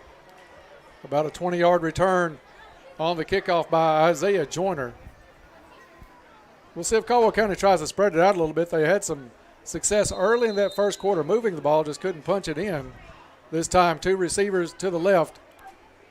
Smiley goes into motion. Stevens on the keeper, looks up the middle, picks up good yardage as he stretches out and gets to the 30-yard line. 5-yard run that time by Jack. Design quarterback keeper for Jack Stevens. Tigers come up to the line, 2nd down and 5. Tigers playing fast on this particular series so far. Trip set over to the right, or excuse me, to the left, complete to Kramer at the 29, hit and drives forward to the 33-yard line. Good hard run after the catch by Max Kramer. I think Stevens did a great job getting rid of that ball quickly, Bob. Excellent job, and a 3-yard pass reception gained by Max Kramer brings up 3rd and 2 for the Tigers. You have number 22, Billy Wallace, the far receiver. Next to him, Jameis Carnahan on the far side. 2 receivers near side, ball on the near hash mark as Stevens gets set for the snap. Rolls to his right, looks down the field, has got some pressure, throws. This was going to be incomplete. Closest receiver in the area was Carnahan. But I think Jack felt the pressure coming up as he was rolling to his right and just got rid of that ball. 4th down and short for Caldwell County. They'll bring Viverette out with the punt unit. So a 3 and out for Caldwell County. 10:42 to go in the third quarter. This one knotted up at 7. Yeah, we're too far back in our territory, Dennis, to be trying to go for it. With the running game that Hopkinsville started to expose. You're right, Bob. Virette with a good snap, puts the ball up. Nice kick, angles towards the sideline, hits at the 33-yard line and goes out of bounds. And again, we certainly didn't want to outkick our coverage that time, and we didn't. Bob, even though the one punt return was called back, it's obvious on a couple of punts since then they've given Virette direction to kick it towards the sideline. Don't take any chance with a return. Absolutely, because Hopkinsville is dangerous in the open field, as we've seen on a couple plays tonight. Nose of the ball touching the 33. That's where Hoptown will take over 1st and 10. Caldwell used up barely a minute and a half of that clock on that opening drive of the second half. Moss will come in at quarterback. First game as a starter for Zach Moss. Under center. Takes a snap. Hands off to number 4 for Hopkinsville. And that's Mr. Cheatham again. Cheatham picks up pretty good yardage on first down. I don't Ball think, out to the 39-yard line. I don't think, Dennis, I'd be selling out for the run, but I would make him have about 2 or 3 pass receptions, not the bombs or something, maybe cheat more men up to the line of scrimmage. I really thought we'd put a little bit more pressure on Moss or maybe blitz a little bit more with a fresh quarterback that hasn't played that position very much at all, but he's had pretty good time most of the night. Moss drops back, looks over the middle, complete at the 47, tackled at the 50 is number 14, Casey Cabanis. So Hoptown with the first down at midfield. Looks like he's a better passer over the middle than he is to the sideline, so I think that's something that we could file away in our minds to watch more over the middle than to the sidelines. And the receivers are running some nice routes over that middle, but he's got a lot of time to stand back there and take a look over the field. 2 receivers each side for Hopkinsville. Empty backfield for Moss. Moss drops back. Got a little bit of pressure in and out of the hands of number 4, Cheatham. Ball thrown just a little bit behind Cheatham. Incompletion stops the clock with 9:20. I like that background sound where you hear some of the coaching staff for Caldwell County giving the Tigers some direction on the sideline. Zach Moss will go from the shotgun. 2nd down and 10 for Hopkinsville. 1 back in the backfield. 2 to the right, 1 to the left for Hoptown. Looked like a little movement, not called. Swing pass to Mercer, far side, near sideline. Makes the catch. He'll lose a couple of tacklers. Gets loose, and it's a foot race. Stevens hits him across the 10, 5, touchdown. Hopkinsville, Deshaun Mercer. And Bob, for all intents and purposes, he was stopped for a 3-yard loss on the catch and was able to weave his way through the entire Tiger team, it seemed like. And Hopkinsville, with their first lead of the night, comes at 9:04 in the 3rd quarter. 13-7. Moss in for the extra point attempt. Just some nifty running. The kid's quick. You got to give him credit for that. But speed and quickness make all the difference when you see the open field. We do have to tackle a little bit better than that. Kick is up. Plenty of distance on the extra point, and it's good. 9:04 left in the 3rd quarter. Hopkinsville 14, Caldwell 7. Back after this on WPKY.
Welcome back to the Stadium of Champions as Hopkinsville has taken their first lead of the night, 14-7 over Caldwell County.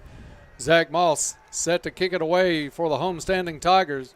Back deep, Kramer and Joyner for Caldwell County. Kick fielded by Joyner at the 10. Up across the 20, looks to get outside, hit and thrown down. Forward progress out to about the 22-yard line. And that's the other thing, Dennis, that we're seeing are sure-handed tackles by Hopkinsville. We can't shake. We haven't been able to shake any tackle on those kickoff returns all night long tonight. Caldwell County will come out and take over 1st and 10 from their own 23-yard line.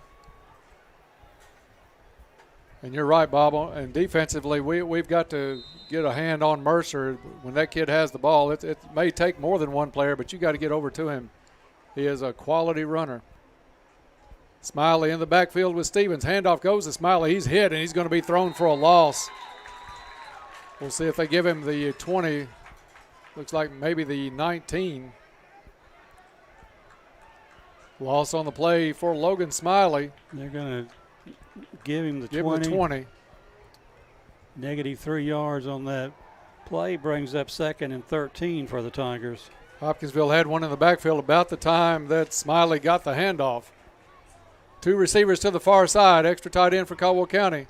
Stevens rolls right, has some company, eludes one tackle, now running, going to keep it, lowers his head, and picks up positive yardage out to around the 23 or 24-yard line.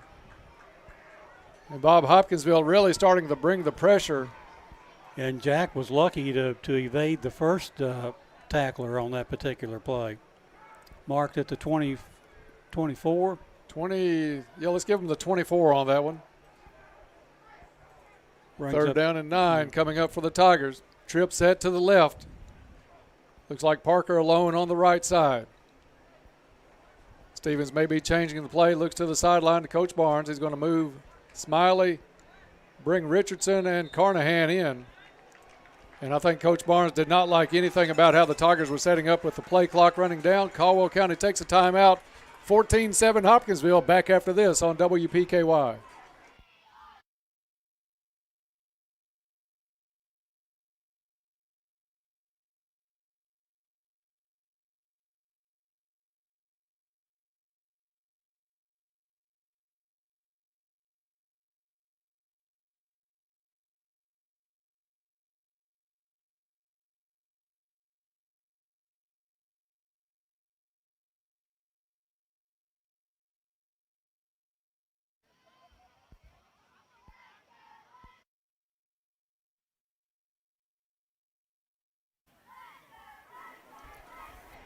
Back out of that Travis Construction and Concrete timeout, 7:34 on the clock. Caldwell County trailing this one now 14-7.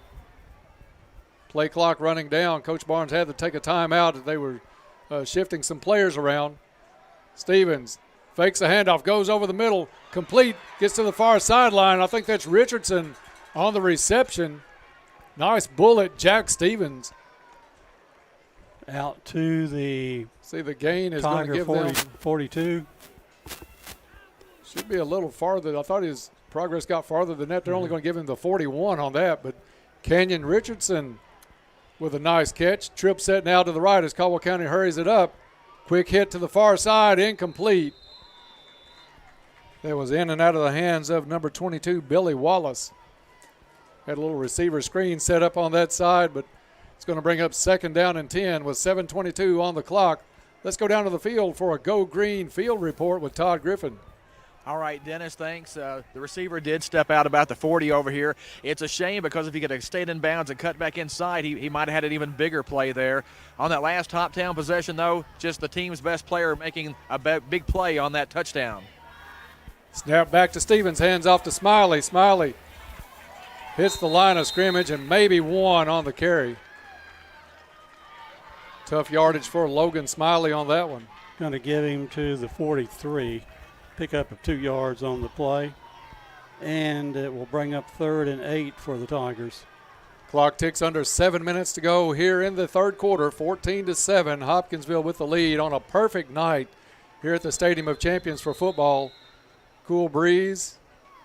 And Hopkinsville didn't like what they saw. They'll take a timeout. We'll be right back. 14-7, Hopkinsville leads. Back after this on WPKY.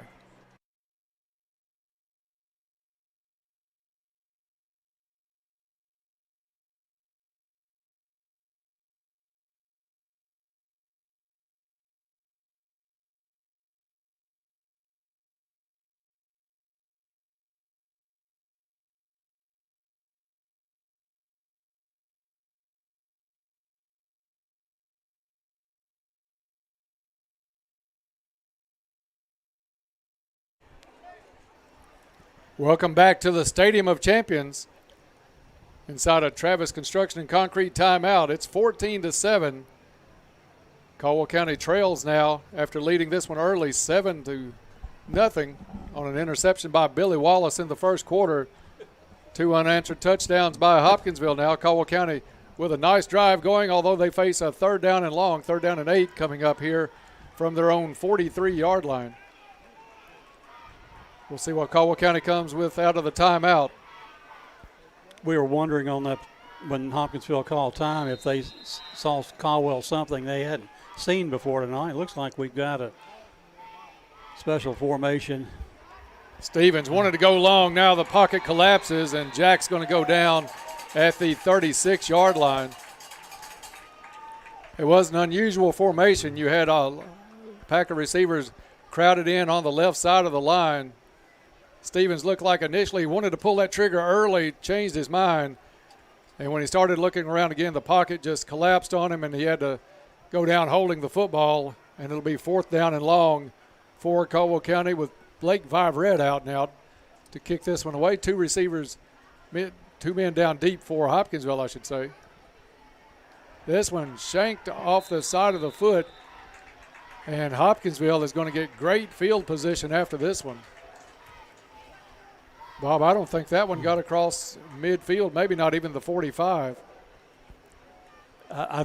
Blake takes an extra second to load up to get that punt off, and I think by rushing the punt, obviously he misfired. That was only a 3-yard net punt from the line of scrimmage. Ball's going to be spotted at the Caldwell County 39-yard line.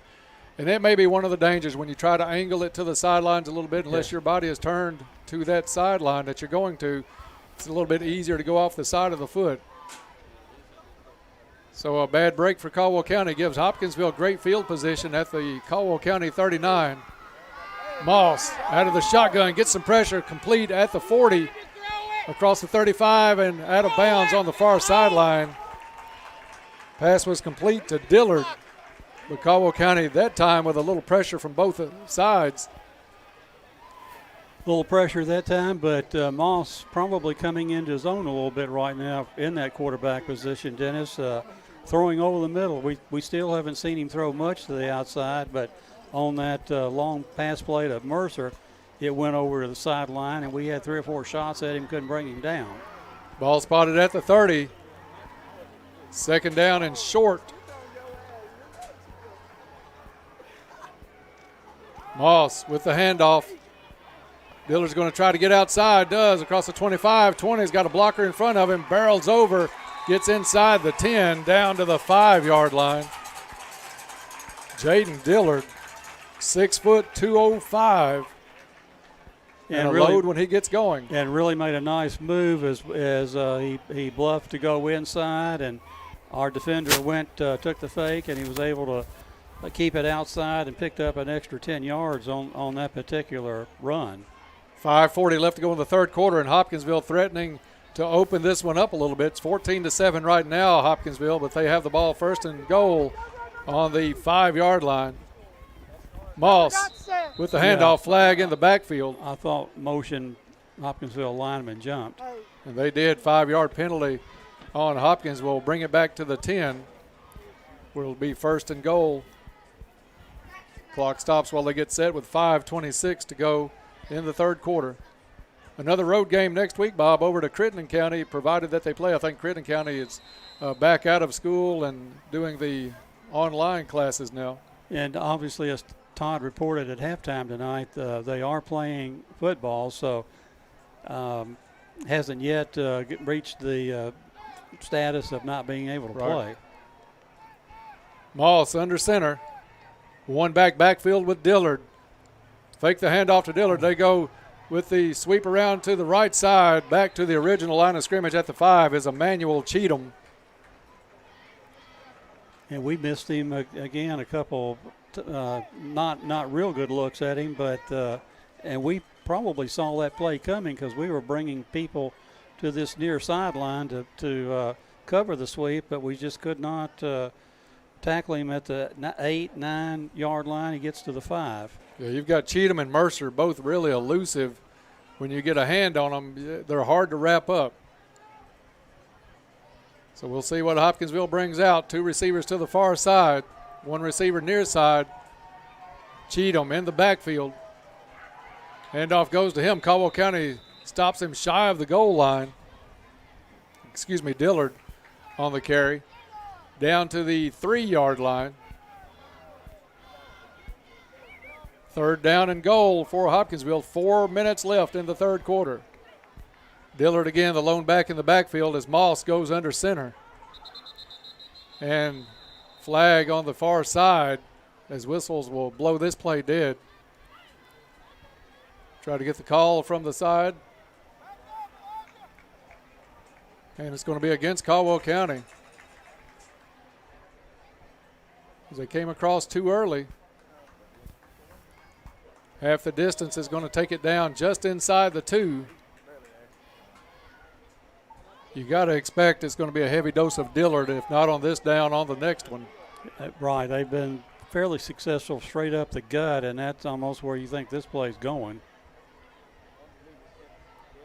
Moss comes over and gets the play from the sideline. Maybe one of these quarterback sneaks coming up. Under center is Moss. Handoff is to Dillard, lowers his head, and signal touchdown on the far sideline. Hopkinsville increases their lead. The touchdown comes with 3:23 left to go in the 3rd quarter. Dillard barely got in, just probably the nose of the football, but enough to get in, called from the far sideline.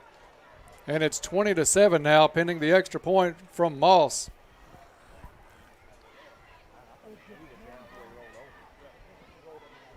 Go try to tack on the extra point. Snap is back. It's a good snap. Kick is up. And good. So with 3:23 to go in the 3rd quarter, Hopkinsville out in front now, 21-7. Back after this on 1580, 103.3 WPKY.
Welcome back to the Stadium of Champions. Caldwell County has dug themselves a hole right now. Hopkinsville with the 21-7 lead. Onside kick tried by Hopkinsville. Caldwell County able to recover, so the Tigers will start out with good field position. That ball was recovered by number 73 up front for Caldwell County, and that is Cole Sherrill.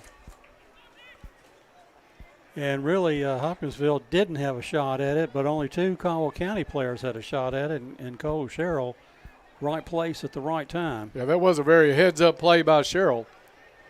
So the Tigers will come out and start from their own 40, which is very good field position, but this offense has to get something going because a 2-touchdown lead looks pretty big at this moment. Luke Parker, the lone receiver to the far side. They're going to put him in motion to the other side, bring him around and spot him to the left. Stevens takes a snap, hands off to Smiley. Smiley hits a hole on the right side and a pickup of maybe 3 on the play. Instead, I think they're going to give him 2. Said the knee was down at the 42-yard line. Clock running with 3 minutes to go in the third quarter. 21-7 Hopkinsville. It's going to be Parker coming to the near side. I thought he was getting the signal at the quarterback spot. Stevens stays in at quarterback. Parker, the near side receiver. One receiver each side for Caldwell County. Low snap. Stevens picks it up. Hands off to Smiley. Tries to get to the left side. Hit and bounces across the 50. Should be enough for a first down. They're going to mark him right at midfield. But it should be a Lake Barkley CrossFit first down for Caldwell County. They do move the chains. Pickup of 8 yards.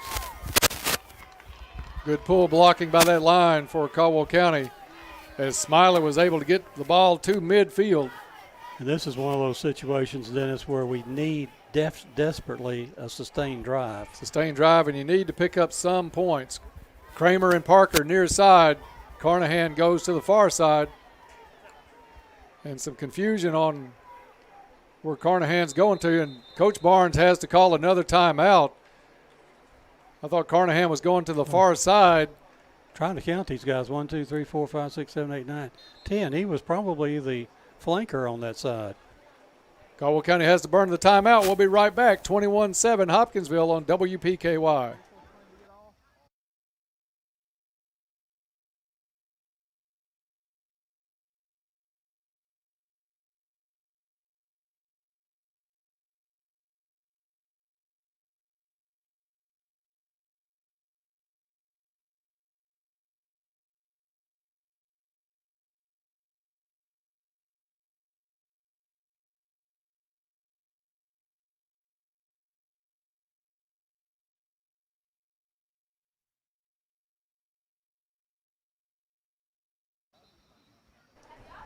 Out of that Travis Construction and Concrete timeout, 2:08 left on the scoreboard in the third quarter, 21-7 Hopkinsville, and some confusion on personnel and where they were going to line up caused Caldwell County coach Will Barnes to call a timeout. And Bob, it's mistakes like that you can't really afford when you're down 2 touchdowns and a struggling offense. And that cuts us down to 1 timeout, Dennis, when maybe at the end of the game we might want those timeouts back. Richardson went in motion, takes the pitch, cuts it back across the middle, hit and brought down. Maybe a pickup of a couple down to the 48, but not much more. And against the quick, sure tackling team, do not run east and west. This team, of the 3 we have played so far, Bob, I would give Hopkinsville the edge as far as being able to tackle and make good tackles over both Christian County and Madisonville to this point. By far a superior defense that we've seen. 2nd and 8 with a trip set to the left. Stevens wants to go down the right side. Had a man, a lot of contact, and pass interference is going to be called. Flag finally comes out.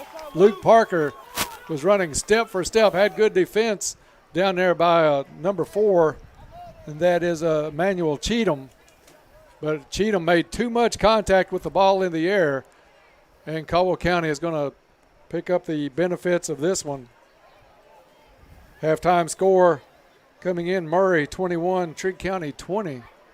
So Trigg County has come back in that game to make it a pretty good one. And so the ball now marked.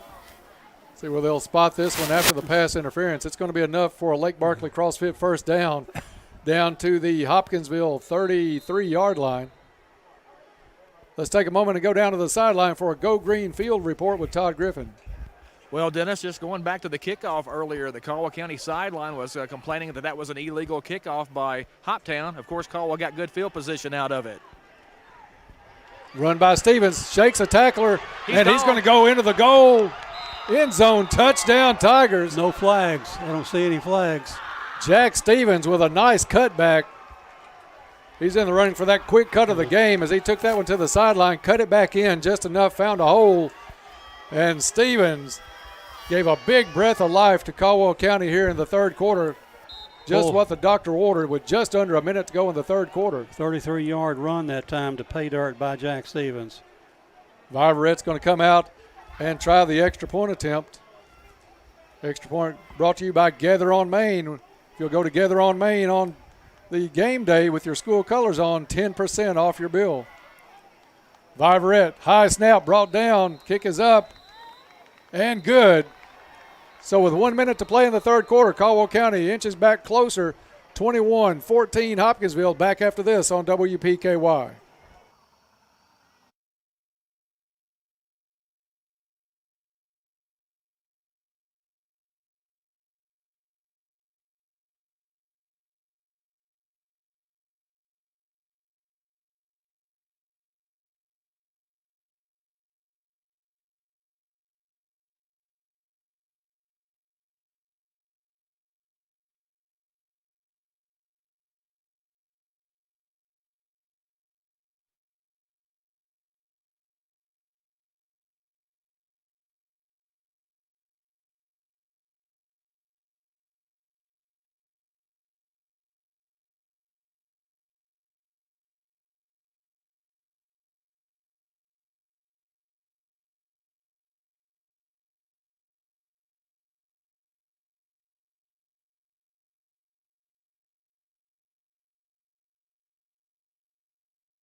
Back to the Stadium of Champions. A little bit of drama after the extra point attempt. We thought it was good, went to break, and it remained good as they picked up the flag. But for an explanation, we'll take it down to the field for a Go Green field report. Well, Dennis, I wish I had an explanation for you on that play. Not really sure what the call was. The officials got together and talked about it. Caldwell was actually lining up to try the extra point again. They thought they had to re-kick it, but at some point the officials picked the flag up and wiped it off. So, I'll see if I can find out. Okay, we'll take it any way it comes. It's another point for us, 21-14. Just a few ticks off the clock, under a minute. As Blake Viverette will tee it up at the 40. That extra point, of course, as we said, brought to you by Gather on Main, where they offer breakfast, lunch, and dinner and everything in between. Don't forget to go in with your school colors on game day and get 10% off. Viverette approaches for the kickoff. Nice kick. This one's going to drive Hopkinsville all the way back, bounces in the end zone.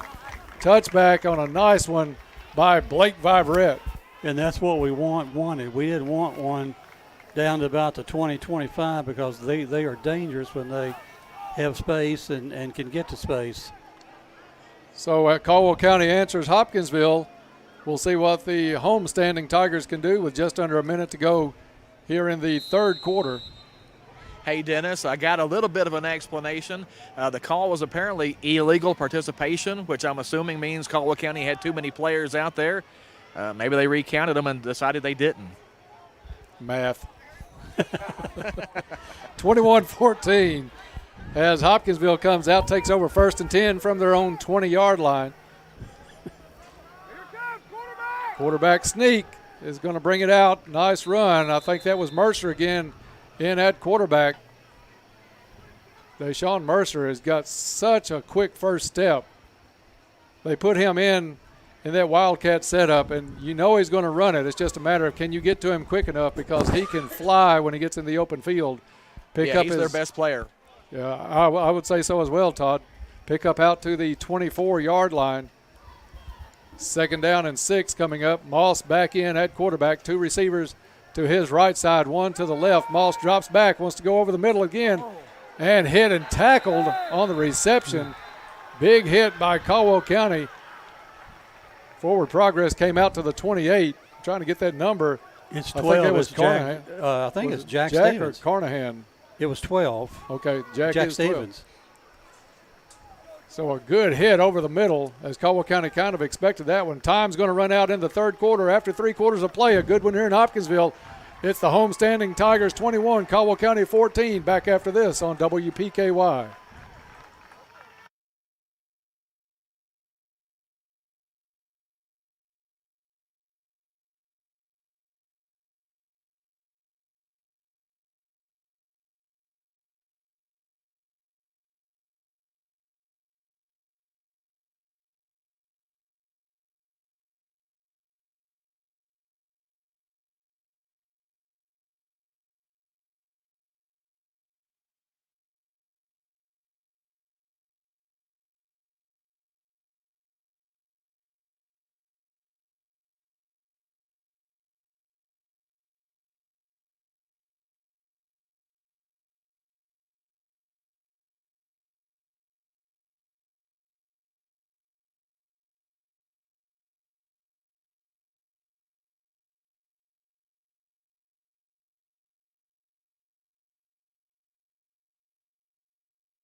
And welcome back to Stadium of Champions tonight. The fourth quarter coming up is brought to you by Cozy Living Interiors and Boutique.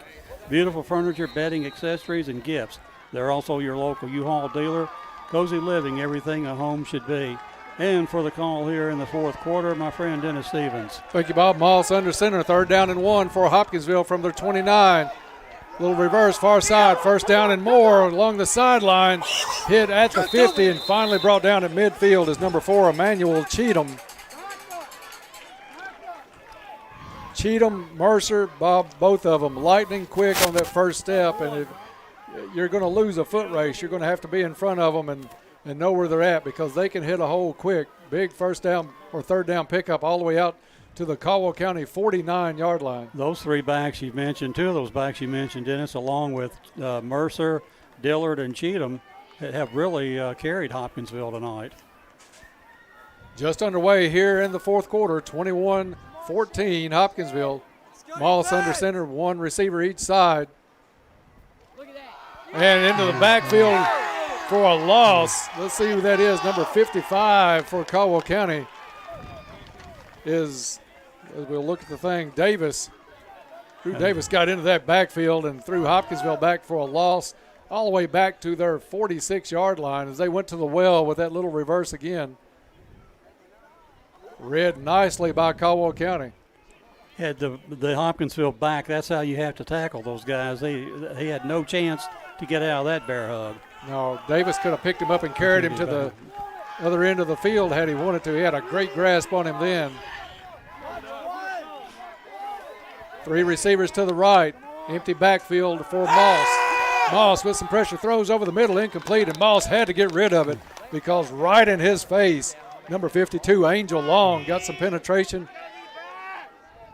And had Moss kept it for about another second, Bob, that was going to be another big loss for Hopkinsville because Long was coming. And if he attempts to throw it, you know, what happened like on the first play of the game for Hopkinsville, it goes up in the air and it's fair game for anybody.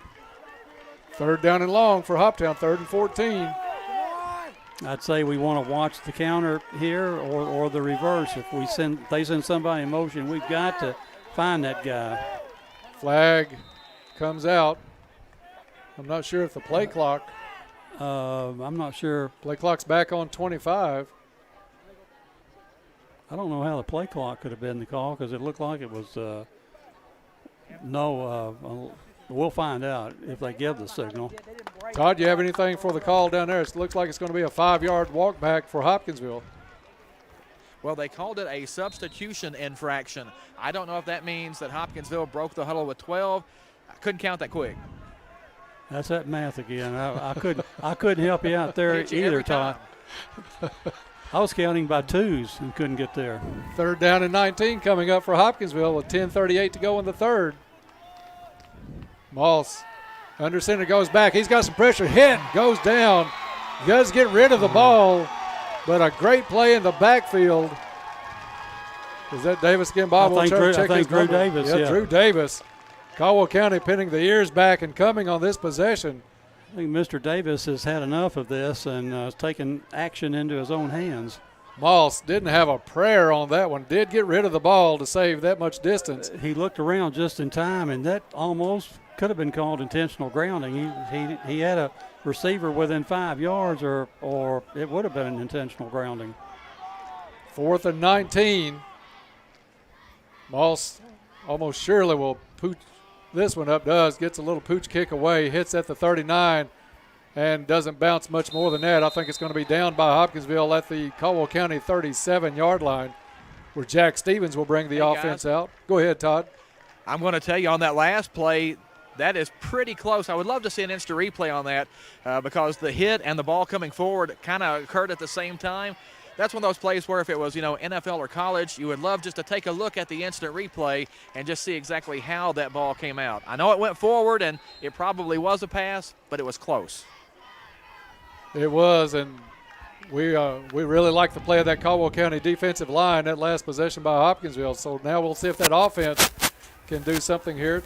21-14, Caldwell County looks to tie this one up here on WPKY Princeton.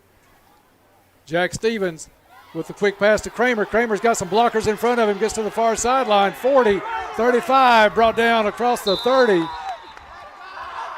Nice curl route by Max Kramer, and Stevens has been on target with several passes tonight, Bob. That one right into the hands of Kramer. He took it in stride, and Caldwell County down inside the 30 to the 27-yard line of Hopkinsville. 36-yard pass play on that play, Dennis.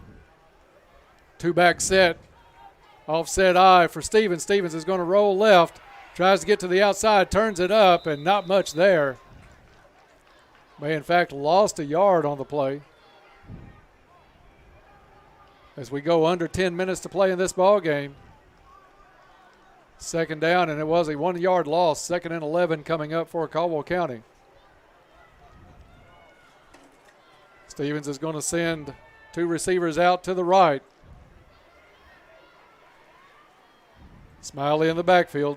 Stevens drops back, looks down the field, goes to the corner, and this one's going to be incomplete. We had two receivers over there against two Hopkinsville defenders, and I thought that ball was not really thrown up for grabs. But if we would have caught that, it would have been a sensational pass and catch. Yeah, it was. You don't usually see two receivers in an area that close. I don't know if one of them ran the wrong route, but there's a lot of confusion in that corner. Although it almost turned out good for the Caldwell County Tigers. Crucial third down coming up here as Caldwell County tries to mount another successful march to the end zone. Snap back. Handoff is to Smiley, and Smiley's going to lose yardage back outside the 30 to the 31. Clock continues to run. It's going to be 4th down and long for Caldwell County. Brings up 4th and 12, and the Tigers are going to go for it. Tigers keep the offense on the field. Two receivers each side. Slot receiver near side is going to be Wofford. Parker on the near sideline. Richardson, Kramer, far side. Small crowd on this side, gets a little bit noisy. Stevens drops back, has pressure, shakes the tackler, rolls to his right, looks down the field. Now he's going to tuck it and get what he can. Knocked out of bounds hard at the 25-yard line. Make him down at the 24. So Hopkinsville will take over on the turnover on downs. Good coverage down the field. And flag comes out as Hopkinsville arguing something here on the sideline. I think they were arguing that when Jack went out of bounds, he dropped the ball. I don't know whether you call it a fumble, but I think that's what the issue is down here. We'll see how much they mark off because the flag did come from a group where the referee was surrounded by Hopkinsville players and coaches. They keep the ball spotted at the 24, so maybe they picked it up. I'm not sure what they did. It came out of the crowd, but nothing was marked off. Maybe just a sideline warning again for Hopkinsville. Mercer is the far receiver on the side, on the far side. One-on-one coverage. Got to keep an eye on him. Handoff, though, comes this way to number 4, and that is Cheatham. Cheatham gets it out to the 20. Looks like they're going to put it at the 28-yard line. 8:22 left on the clock, 21-14 Hopkinsville. And maybe we're getting the Hopkinsville running a little dose of the Hopkinsville running attack now. You've got Mercer split wide, two receivers to the near side. Looks like Cheatham in the backfield. Pass across the middle, nobody home. Caldwell County, Bob, in this second half covering that play much better than they did early in the game. And Moss is getting rid of that ball really quickly before I think his man has a chance to turn and look for the ball. That was over the receiver's head and really thrown into areas where we had people covering the pass. 3rd down and 6. This would be a big down if Hopkinsville had to punt it away from deep in their own end. We're stopping the clock helps Caldwell County out by being behind. Right, 7:59 on the clock. 6 seconds on the play clock as Moss in the backfield with Dillard. Two receivers to the far side. Fakes the handoff to Dillard. Swing pass over to Mercer. Complete behind the line of scrimmage. Mercer avoiding tackles and see where they spot him. Looks like he's just about a half a yard short. We'll see where the spot goes down. He had to get to the 34-yard line, and they're going to spot him at about the just across the 33. 4th and 1 for Hopkinsville. Yeah. Fourth and a short one. You got to expect Dillard. Are they a riverboat gambler, or do you take a chance? And it looks like they are. I believe if you're Hopkinsville, you have to take the chance. They're up by 7.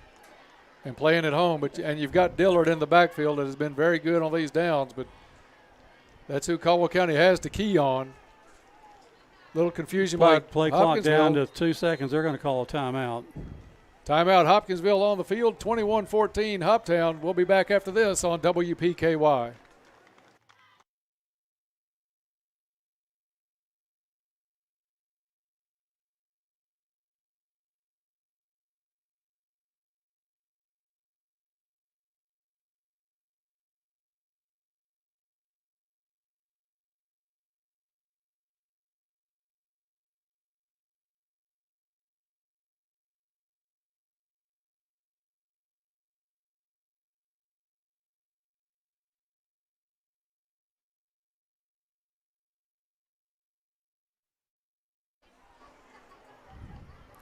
Back to the Stadium of Champions with 7:06 left to go in this ball game. 21-14, Hopkinsville with the lead. And Bob, I'm not going to put that timeout on the players. It looked like there was confusion among the coaching staff whether they wanted to punt, whether they wanted to go for it, and we're going to see what they do after this one. But I think that's on the coaching staff. Well, and that's right, because they certainly weren't signaling the play in to the quarterback. That's for sure. Players were standing there ready to run whatever was sent in, but. You know, if Hopkinsville thinks they've got a great defensive unit, I believe I'd punt the ball, but I certainly don't think that's going to happen. Going to have Moss under center. Extra tight end in the game. Caldwell County is going to stop it cold. Great job, Caldwell County defense. About 8 guys on that ball carrier. The You had offensive line, Shaheen Long, everybody in on that one. the Hopkinsville offensive line just caved in. Yeah, Caldwell County got such a jump off the ball on that one. Huge stand by the Caldwell County defense. Hey, guys, the Caldwell defense that time had a goal line defense out there, and like you said, they just got a big push up front to make that stop. And, 2020, if I'm Hoptown, I punt that ball, okay?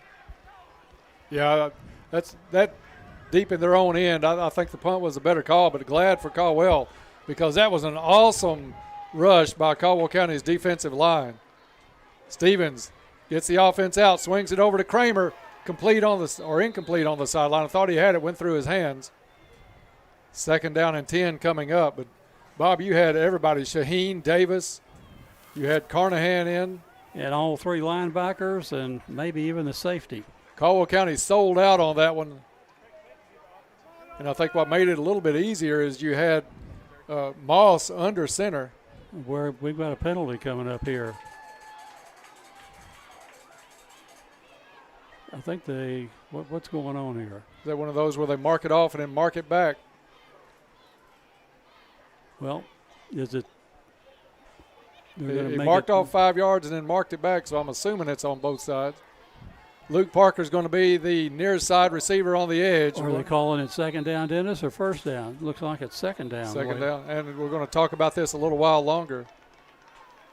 Todd, if you know anything, just chip on in here because it seems like a little confusion amongst the officiating crew at this moment. No, I don't have a guess on this one either, Dennis. It hasn't been a great night for this officiating crew, but, on this call, I'm not sure what they saw.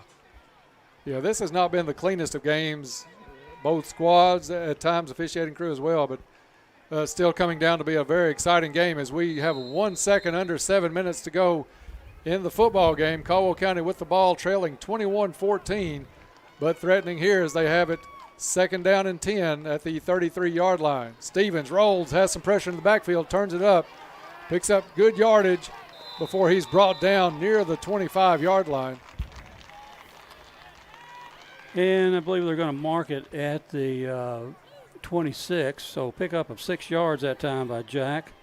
Brings up 3rd and 4. 3rd and a long 4 coming up, and One of the quirky things about the Stadium of Champions, Bob, you get that ball on that far sideline, we are a long, long way from that sideline.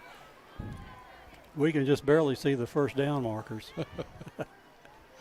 Stevens has two backs in the backfield, two receivers to his right. Stevens fakes the pass, and he's going to get brought down for a loss back at the 30. I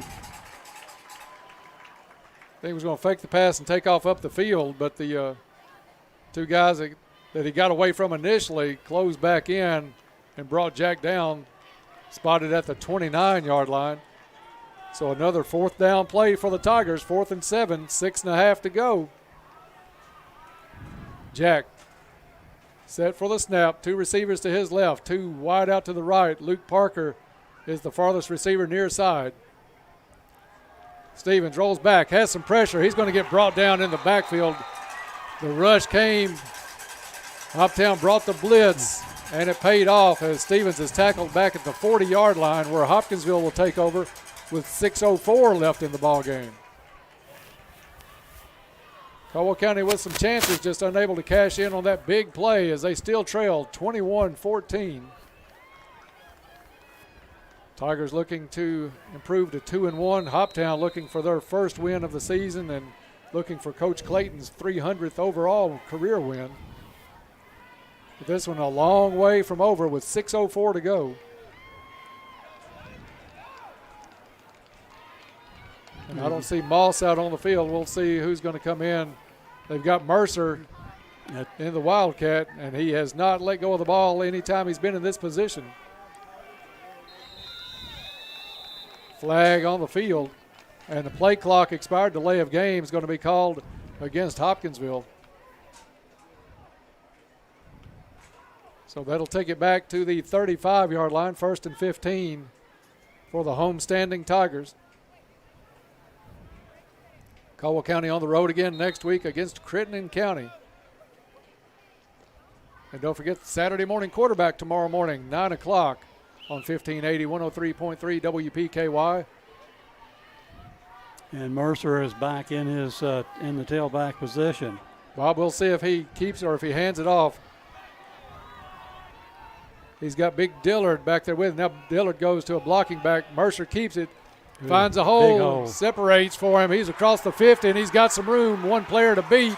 He's across the 30, and nobody's going to catch Mercer as he walks it into the end zone. 60-yard run. 65 65, yeah, actually on the 35. And that's one of those things, you know what's coming, and we just could not contain Mercer again. Blazing speed, quick first step. And that line really opened up a hole on that right side for Mercer. So Moss will come in, try to tack on the extra point. That score comes with 5:51 to go in the ball game. 27-14 right now for Hopkinsville. Extra point attempt getting set up. Good snap. Kick is up. And it is no good. So with 5:51 to go in the ball game, Caldwell County trails 27-14. Back after this on WPKY.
Back to the Stadium of Champions as Caldwell now trails 27-14, but Bob, the extra point missed, so maybe that's that slight window, but it's going to take probably a quick play or a big play by that Caldwell County offense because only 5:51 left on the clock and you're 2 scores down. Well, we for sure have to at least, I'd say score fairly quickly, Dennis, and give up another minute and a half, 2 minutes to give the ball back to Hopkinsville and try to hold them and see what happens the last 2 minutes of the game. One thing that Hopkinsville brings on a kickoff, though, you know there's going to be speed down the field as Moss approaches, puts the ball in play, low line drive right up the middle, fielded at the 10-yard line. Trying to get to the outside is Kramer, and Kramer's going to be boxed in at the 22 and go down. And we ran into our own blocker on that particular play. Mark at the 23. 23-yard line is what they give Kramer on the return. 5:43 in the ball game.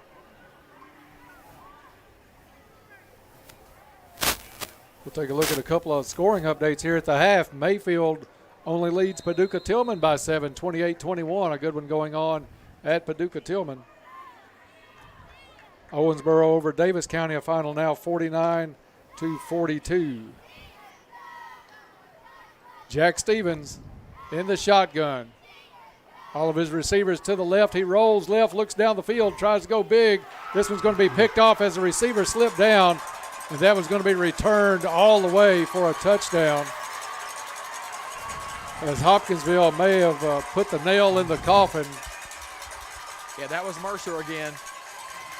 Mercer with just too much speed, and Caldwell County's receiver slipped going down. Mercer steps in and takes it to the house, 33-14, as Hopkinsville opens this one up. Yeah, he got down about the 35, Dennis. So a 35-yard pick six from Mercer, who, as we all agree, is probably Hopkinsville's best player. Moss in to try to tack on the extra point. Snap is down, kick is up. And this one right through the uprights. 5:31 left in the game. Hopkinsville by 20. Back after this on WPKY.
And back to the Stadium of Champions.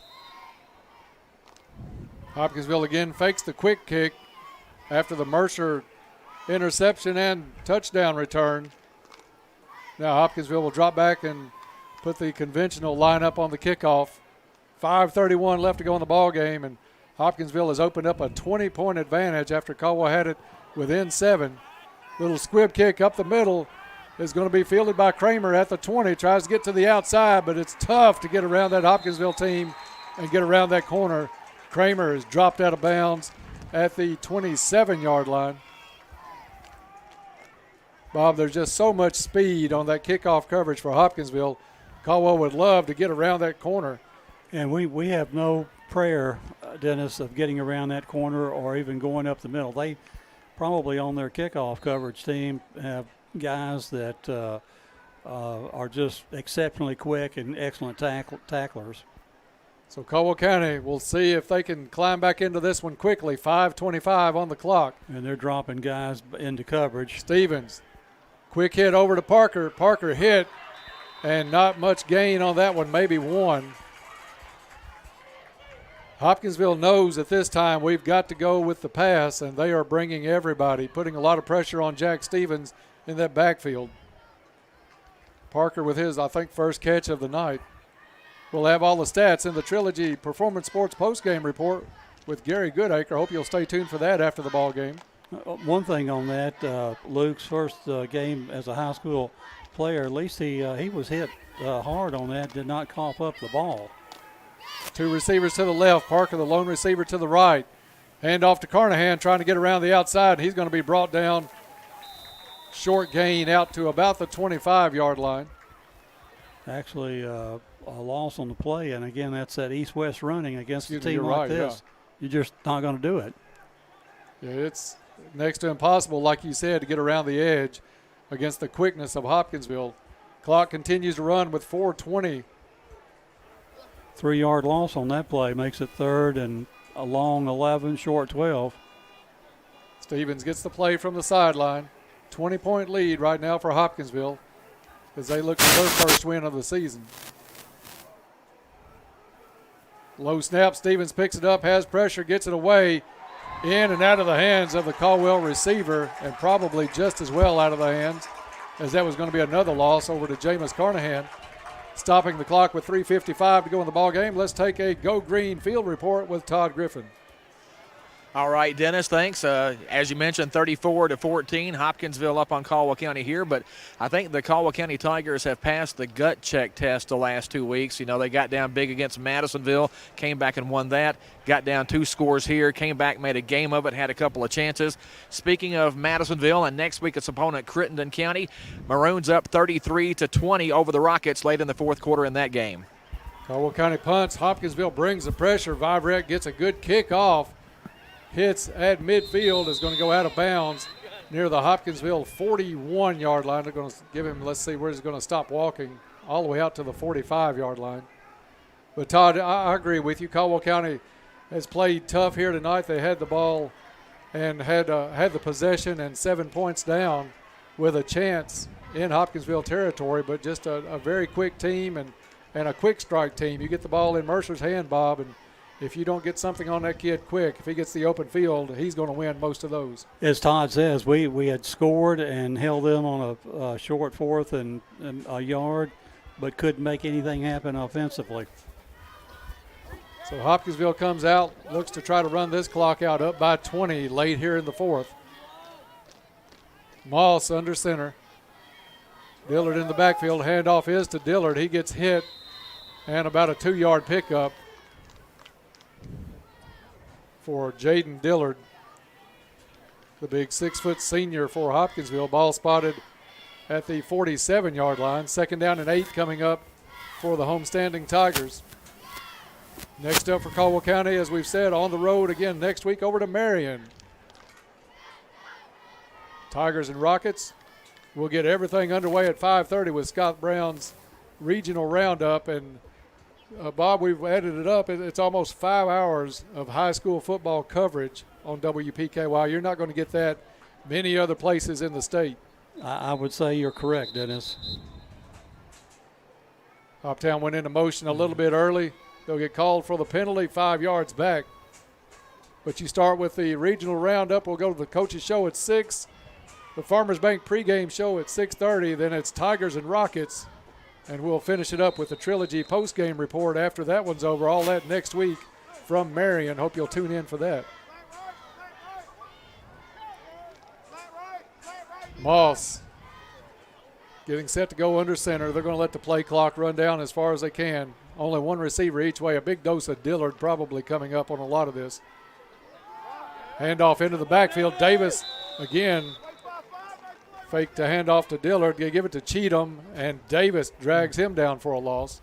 Davis has had a whale of a game tonight, Bob. You got to count him in for maybe the player of the game tonight. Well, at least the lineman of the game, which Todd will do that on Thursday with the sideline report. What I'm looking for right now is we only had about 3 nice catches tonight. Who to give that award to? Hoptown comes back to the line of scrimmage now at their own 38-yard line. Clock ticking down to 2 minutes to go in the contest. Hoptown will pick up their first win. Ball loose on the ground. Trouble with the snap. But Moss able to fall on it. They'll retain possession but bring up 4th down and 17. Minute 45 seconds to go here and 40 seconds on the play clock. And obviously Hopkinsville's going to punt whenever they choose to snap the ball. Caldwell County is going to drop a couple back. Official timeout on the field.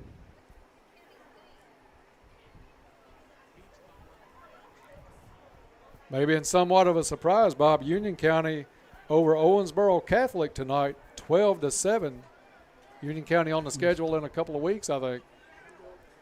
Union County, one of their better teams, certainly in the last 15 years. Close win over Owensboro Catholic. Here, Hopkinsville's Moss drops back to punt. Kick is blocked.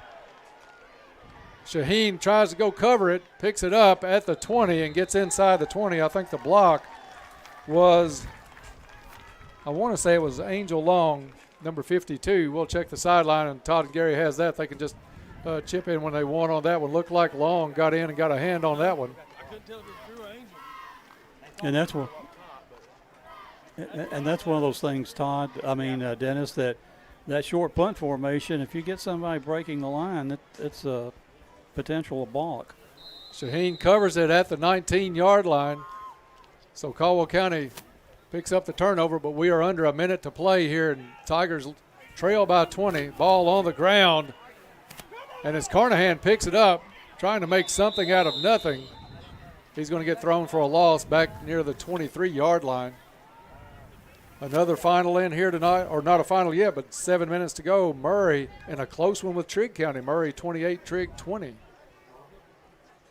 little bit of a surprise there. You would have thought Murray maybe would walk a little cleaner in that one, but a good showing by Trigg County at home. Caldwell County with 28 seconds left, 2nd and 14. Stevens in the backfield with Smiley. Drops back. Jack has some pressure from behind, and he's going to get taken down for another loss. And that's going to do it. As Hopkinsville picks up their first win, Coach Clayton gets number 300. The final here, Hopkinsville 34 and Caldwell County 14. We'll keep it right here as Todd Griffin will try to catch up with Coach Will Barnes. I'm sure Coach Barnes will want to congratulate Coach Clayton on a big milestone win. But Caldwell County stayed close for a long time, but just too much of number 1, Deshaun Mercer, a speedy 5'10 junior. And he was able to pull it away for Hopkinsville. 34-14, your final here tonight at the Stadium of Champions. We'll be starting the Trilogy Performance Sports postgame show here in just a few minutes. Hope you'll stay tuned for that. We'll have all the stats with Gary Goodacre. Bob and I will break the ball game down, have some awards in the contest, and then look ahead to next week over in Marion. Trying to keep an eye down on the sidelines. You guys help me out, or Todd, when you get Coach Barnes, you just give us a wave and come on in with it. Caldwell County with a good effort tonight. The offense still has some growing to do, Bob. But they did better at times tonight, but still had some of those times where they were their own worst enemy. Looks like Todd's over with Coach Barnes. Now we'll take it down to the field for a Go Green field report with Todd and Coach Barnes. All right, Dennis, I got stuck on the wrong side of the handshake line after the game.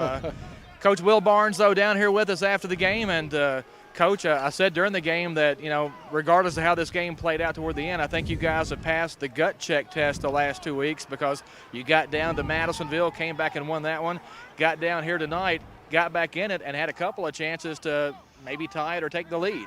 Yeah, definitely did. And, you get the ball on their side of the field with a chance to tie a couple of times there, and just couldn't get anything going there. And some of the same things we've been trying to preach. We just got to get it correct. We got to do a better job offensively of communicating. I do of what our expectations are, and so we can get that stuff corrected. Because obviously it's something that I'm doing if we're continuing to do the same things incorrectly. Well, did see some good things tonight, but that Mercer kid from Hopkinsville is pretty good. Yeah, and when you don't run to the ball and think somebody's got him wrapped up, he's going to take it to the house. Really good player. Obviously made a big impact on the game, and he's a good player for him. You guys able to hit some plays on offense, though. One of your touchdowns down here, big screen play, kind of set that up. Yeah, I did. We were able to get the ball down the field tonight a little bit on some one-on-one matchups. We've got to continue to find ways to do that. Jack did a good job running the football, was tough, physical. Continue to build on that. They're good up front. They did a good job of taking away our run game, and we just couldn't make enough plays. On offense to kind of get us over the top there and put us back in the game and tie it up.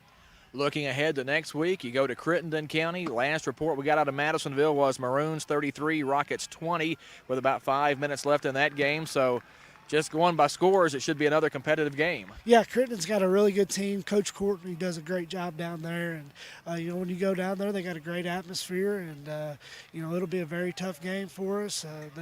We'll have to play really well. All right, we'll talk more about that on the Saturday morning quarterback tomorrow and more about this game as well. Absolutely. Thanks, Todd. All right, thanks, Will. Final score again tonight, Hopkinsville getting out of here with the win, 34-14.